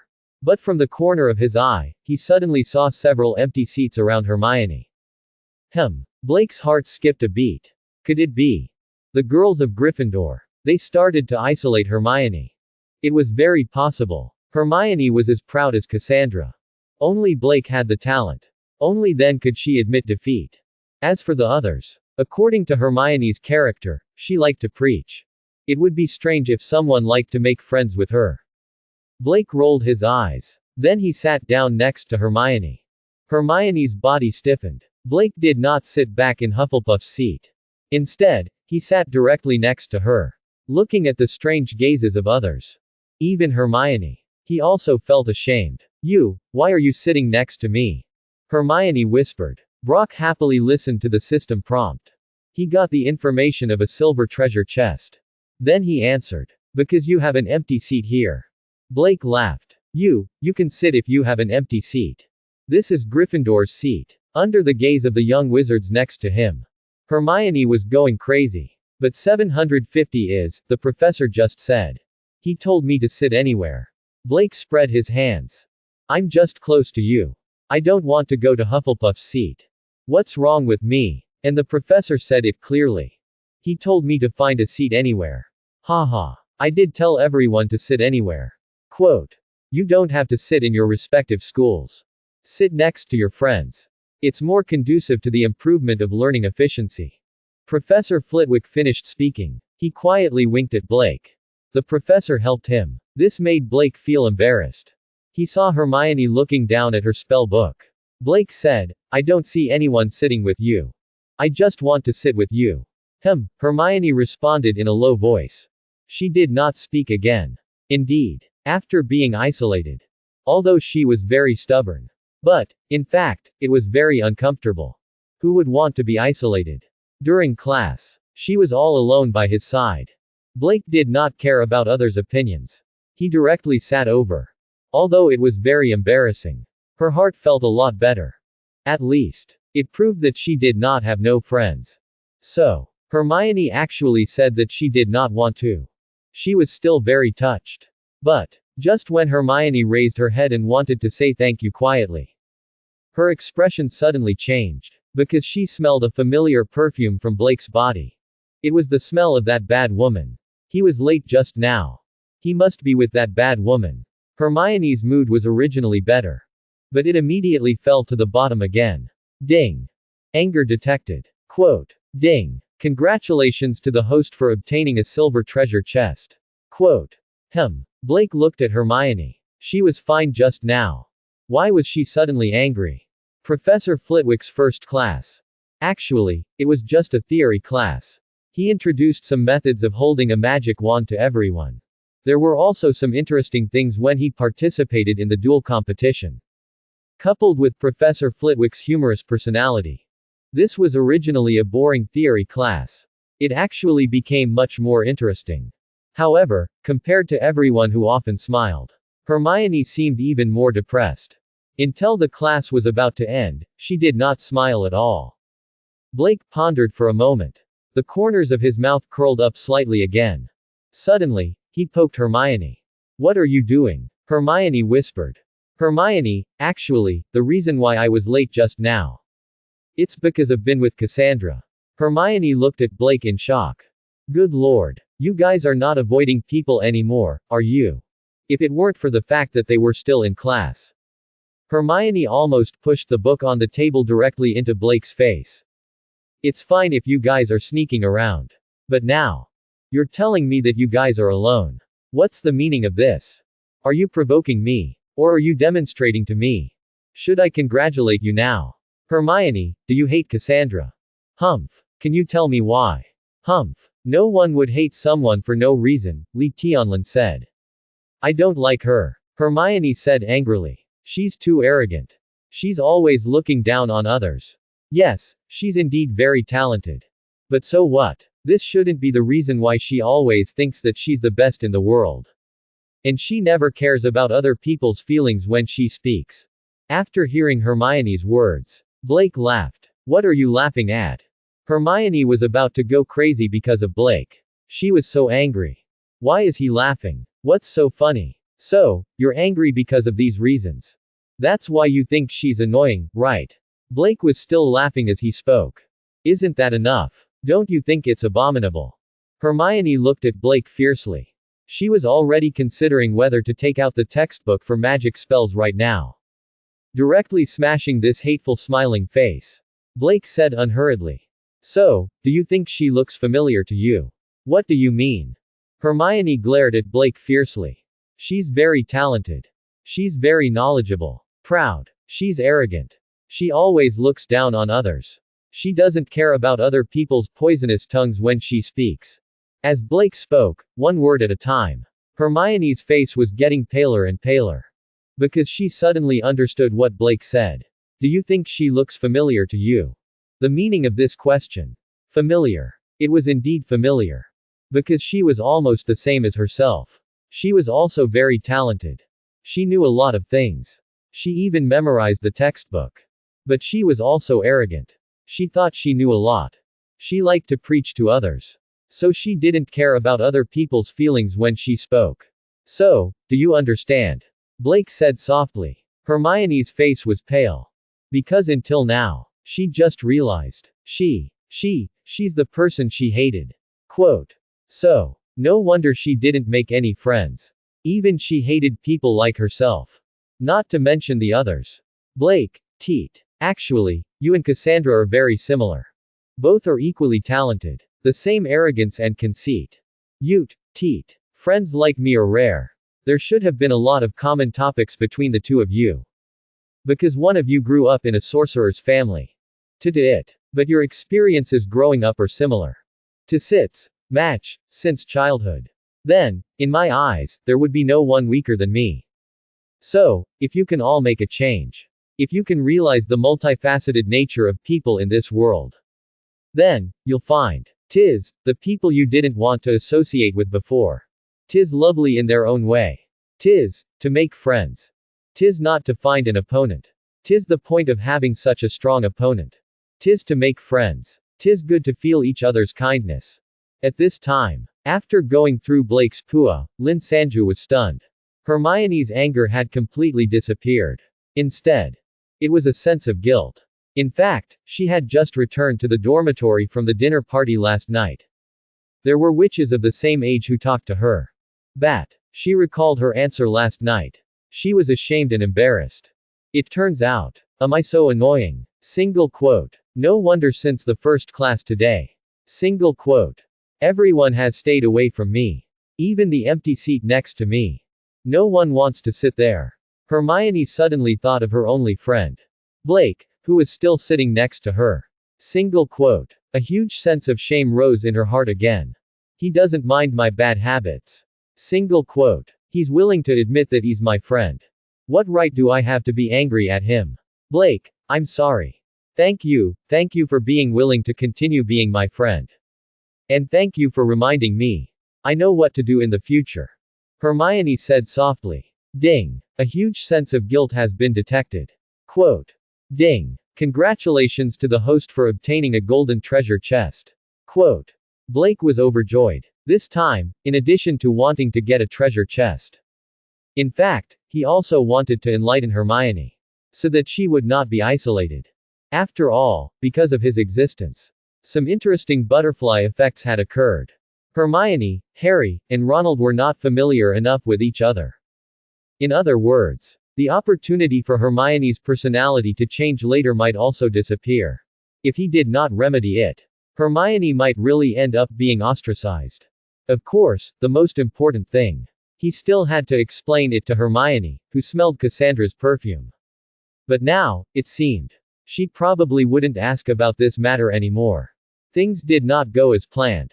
Just when Blake was secretly rejoicing, Hermione suddenly asked, But, what you told me. What does it have to do with you being with Cassandra and almost being late? Blake turned his head. He saw Hermione's shining eyes. Tut. Why did they talk about it to this extent? She still remembered. However, Blake was an old Pua master. He glanced at Hermione with a little surprise. Have you forgotten? Like you, she only has one friend, which is me. So, of course, she can only stay with me. She just wants to find other friends.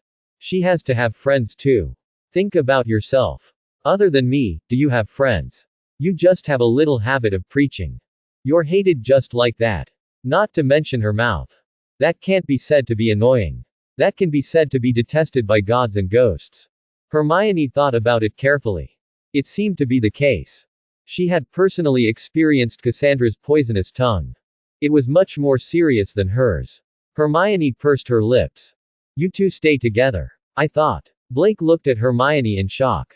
What are you thinking? Can't there be pure friendship between men and women? Wait, what do you mean? Are you all lusting after my body? Tisk, I'm still a child. You female hooligans. Hermione finally couldn't hold back. The book of spells was thrown at him. Ahem. That's too much. Too much. Professor Flitwick knocked on the table. The first lesson was supposed to be a story. There was nothing important about it. These two little things whispering. I'll just pretend that I didn't see anything. This was blatant flirting. That was a bit too much. Sorry, Professor. I saw a bug on his face just now. So I actually just wanted to kill that bug. Hermione sincerely apologized to Professor Flitwick. Hit a bug in the face. You used a book wedge. Forget it, forget it. I can't control it. The third class in the afternoon. It was Blake's favorite herbal class. However, because they were only in first grade. And it was the first herbal class. So Professor Sprout didn't teach them the actual practice. Instead, he took them to the greenhouse. Then he carefully introduced them to the mushrooms with various magical functions.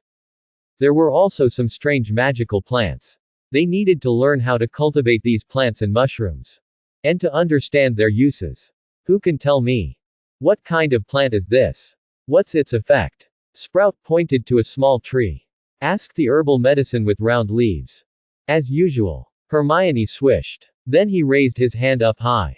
Professor Sprout didn't have time to ask Hermione to answer the question. Blake also raised his hand. However, he raised his hand while answering the question. This is white fresh, Professor. It has very strong healing skills. Quote. Although Professor Sprout answered the question without waiting for Blake's name. He felt a little dissatisfied. This was a student of his own school.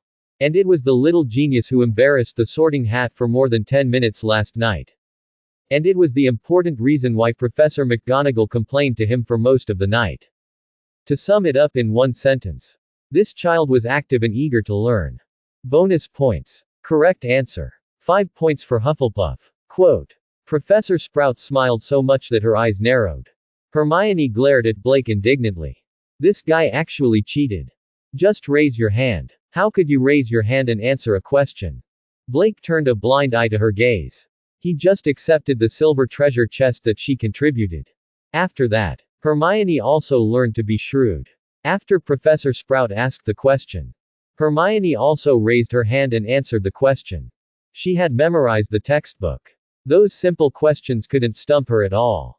So her answer was naturally correct. Standard. L. Blake later didn't compete with her, but he would always answer after she finished. He raised his hand again to add some knowledge that she missed. Of course, this knowledge was not in the book. Hermione was furious about this. But there was no other way. It wasn't in the textbook. She didn't know where Blake learned this knowledge from. From Professor Sprout's increasingly happy expression. What that guy said was actually all right. Although what Miss Granger said is quite right. But, Mr. Green said the extracurricular knowledge that I wanted to tell everyone later. So, Miss Granger won 2 points for Gryffindor. Quote. And Mr. Green won points for Hufflepuff. Professor Sprout now found Blake more and more pleasing to the eye. Because the little wizards in Hufflepuff had a kind of laziness that stood aloof from worldly affairs.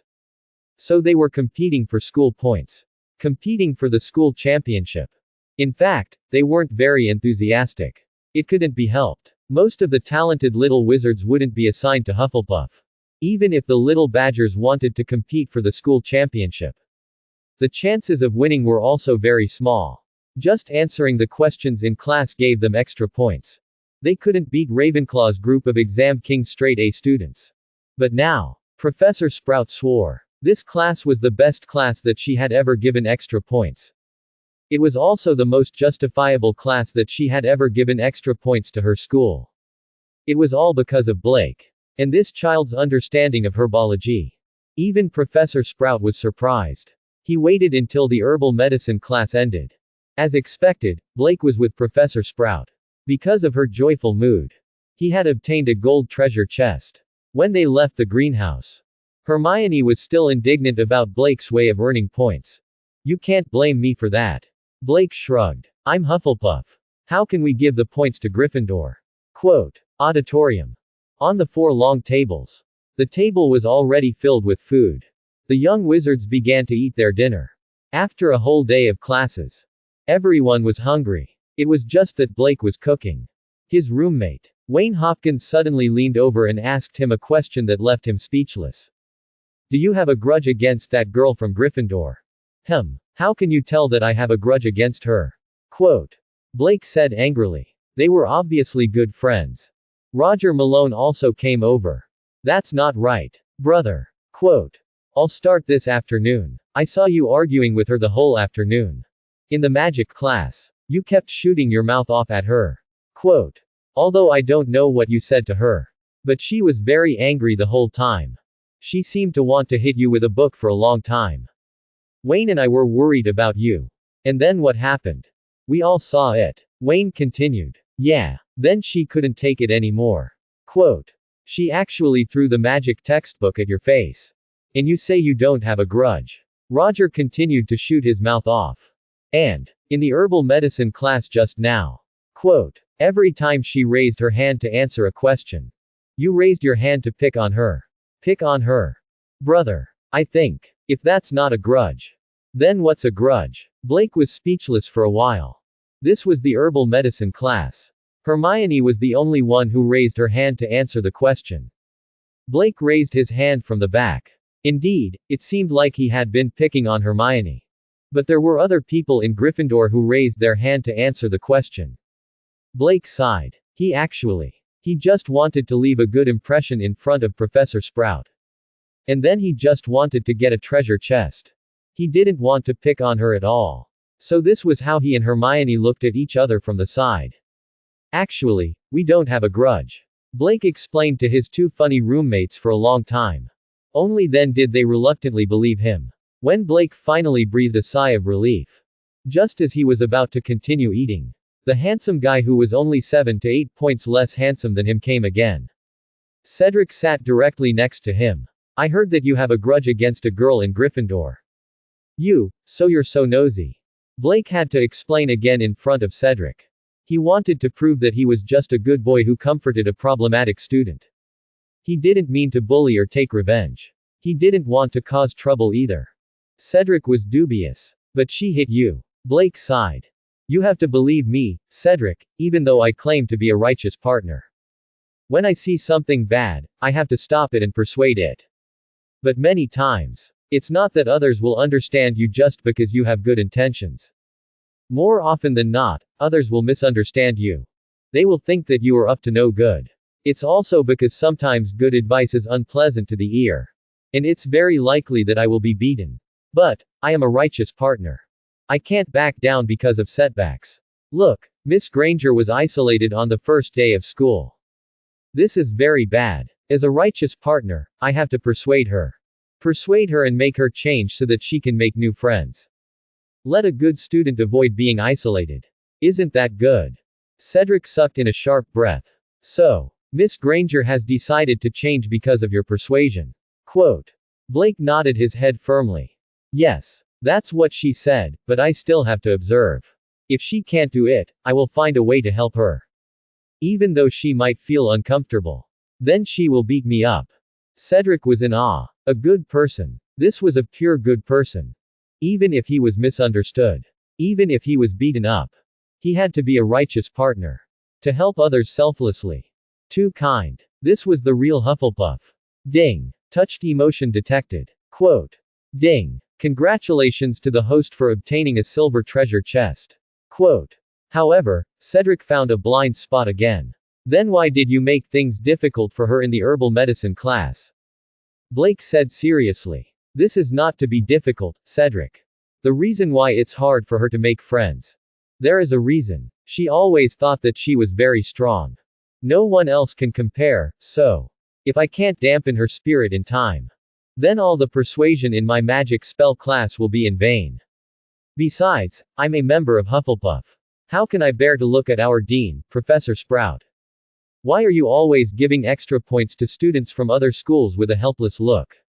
Although our chances of winning the school championship competition are very slim. But we, Hufflepuff, have to fight for our director. Cedric heard this. His eyes reddened. You're right. We've been too lax all these years. I just feel that there's no need to compete for the school championship competition. I don't really care about the score. But we've all neglected the dean's feelings. It's our fault. Ding. Shame detected. Quote. Ding. Congratulations to the host for obtaining a silver treasure chest. Quote. Blake's expression didn't change. He patted Cedric on the shoulder. He said in a sincere and heartfelt manner. Without the director silently carrying the burden for us, we'll move forward. How can it be as peaceful as its little badgers? Cedric was stunned. His nose was running. Then, he nodded his head heavily. I understand. The reason why we can study at Hogwarts leisurely and lazily. It's all because the director is silently bearing the pressure for us. In a place that we don't know, I don't know how much mockery the director has endured for us. I'll work hard for Hufflepuff's honor in the future. Not only that, I'll also call on all the little badgers. We can't be so lazy anymore. They all say that we're idiots who joined the school. I didn't care what they said before. But, I just realized now. The director has always been called the director of the stupid school. How uncomfortable is that? We were too selfish in the past. We only thought of ourselves. We want to learn from you. Blake. We want to get rid of this stupid title. Don't worry. Blake. You're not fighting alone. Quote. Me. And all of us. We'll fight for this goal with you. Quote. Cedric finished speaking. Then he turned around to spread the idea of struggle to the other students. Listening to the extremely touched emotions in his head. So the reward was a golden treasure chest. Blake was stunned. Cedric, you actually know how to self-pua. Hiss. Wait a minute, what did I want to say? Blake thought for a long time and stood up. Good lord, I just wanted to explain the fact that I had no grudge against Hermione. The last few words were just beautiful words that I said casually. How come now? It became encouraging for the whole Hufflepuff Academy to fight. Not far away. Under Cedric's speech, the little badgers began to shout slogans with their blood boiling.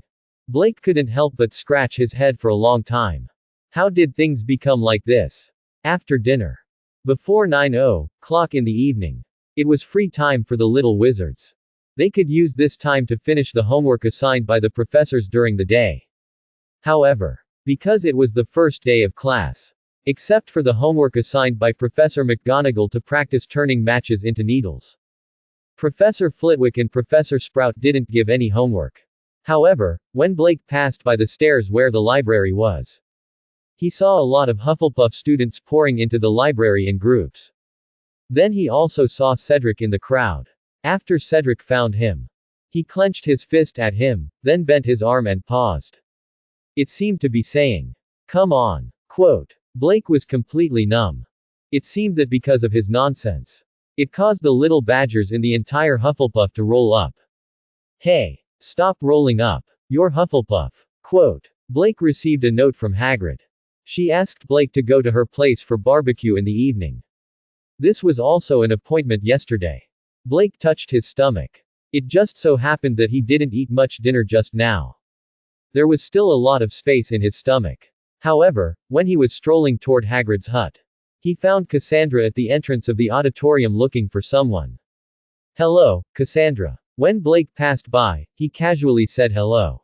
Then he was caught. Where are you going? Let's go to the room at noon, let's continue. Before she finished her words. Then, a shocked voice came from the side.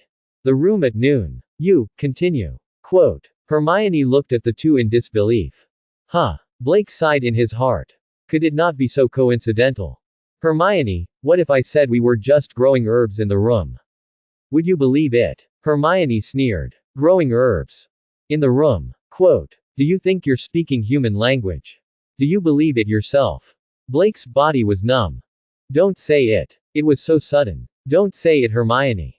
Even the dogs on the roadside didn't believe it. Who would grow herbs in the room? It was more like a greenhouse. Follow me. At this time, it was useless to explain further. In order to clear himself of suspicion, he had to take one girl in each hand. He pulled the two girls out of the auditorium as fast as he could. He ran quickly toward the 8th floor. Let go of me. However, Blake was so strong. In the end, he was on the left and the right. He ran up the stairs with the two girls between his arms. Fortunately, he didn't encounter any professors or classmates on the way. After all, everyone had finished their classes. They rarely appeared in the main building of the teaching building. Or else, Blake would be arrested as a pervert who kidnapped the little witch. They soon arrived at the 8th floor. Both Cassandra and Hermione looked around blankly. The speed was too damn fast. They had just been led by Blake. What they saw were all afterimages. Until the scene around them settled down. Only then did they realize that they were on the 8th floor. Later, you'll understand that I'm not lying, Blake said.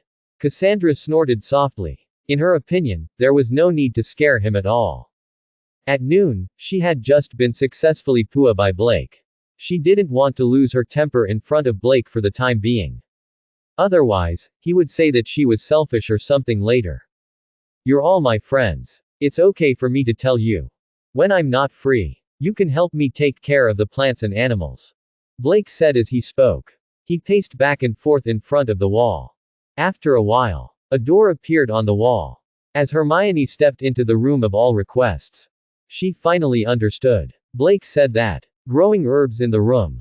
It was actually true. In fact, Blake decided to bring them to the room of all requests. He wanted them to do it when he was not free. Help him take care of the plants and animals in the room of all requests. After all, doing experiments or something, he needed an assistant. Or else, it would be so tiring to do it alone. As the saying went, it was a combination of men and women. It was not tiring to work. And these two girls were both geniuses and straight A students.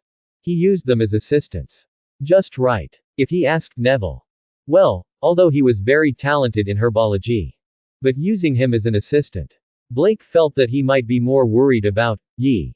Hermione looked at the endless plain in the room in shock. How did you find this place? It's amazing. I found it by chance. Blake took out a small cloth bag as he spoke. There were a lot of seeds in the bag. They were the ones that Cassandra gave him. Then he and Cassandra, taking out some of these seeds. Then, he changed the environment of the room to accommodate all the requests. And planting these seeds. Blake was also working at the side. He explained the situation to Hermione. He briefly explained the reason why he found this place. You're a genius, Blake, Hermione said involuntarily. Cassandra heard this. She couldn't help curling her lips. At noon. That was what she said. Then, in Blake's system space, there was another golden treasure chest. For this, he was still very satisfied. It was getting harder and harder to fool them now.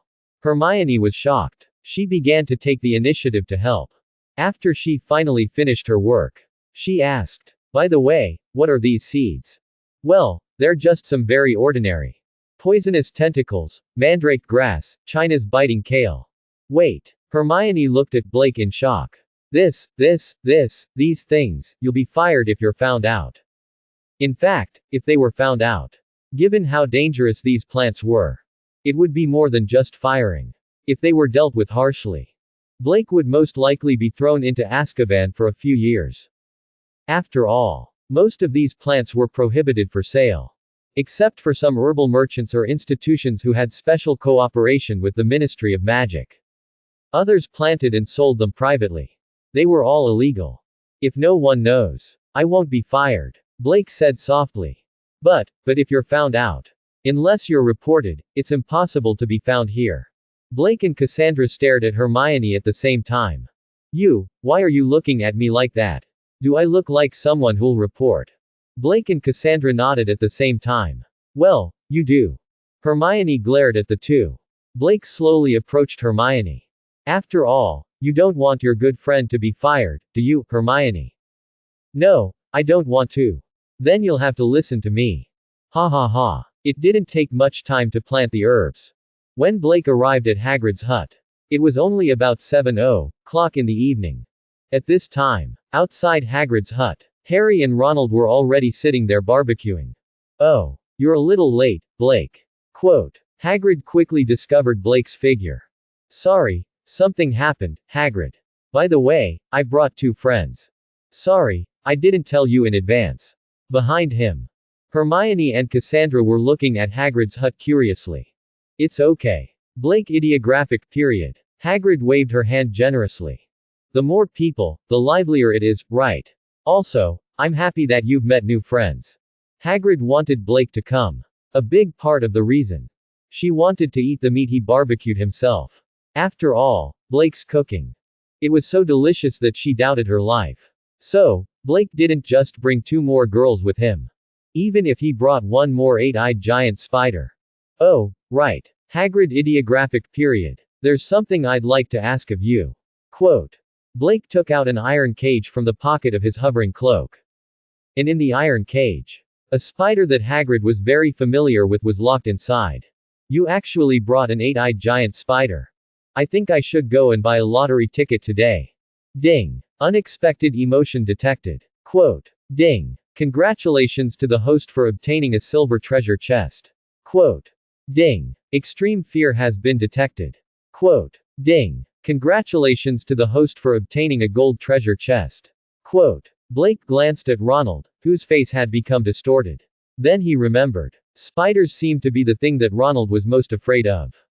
It was also the shadow of his childhood. Then the corners of Blake's mouth began to curl up slightly again. Thanks for watching, please subscribe and support our channel.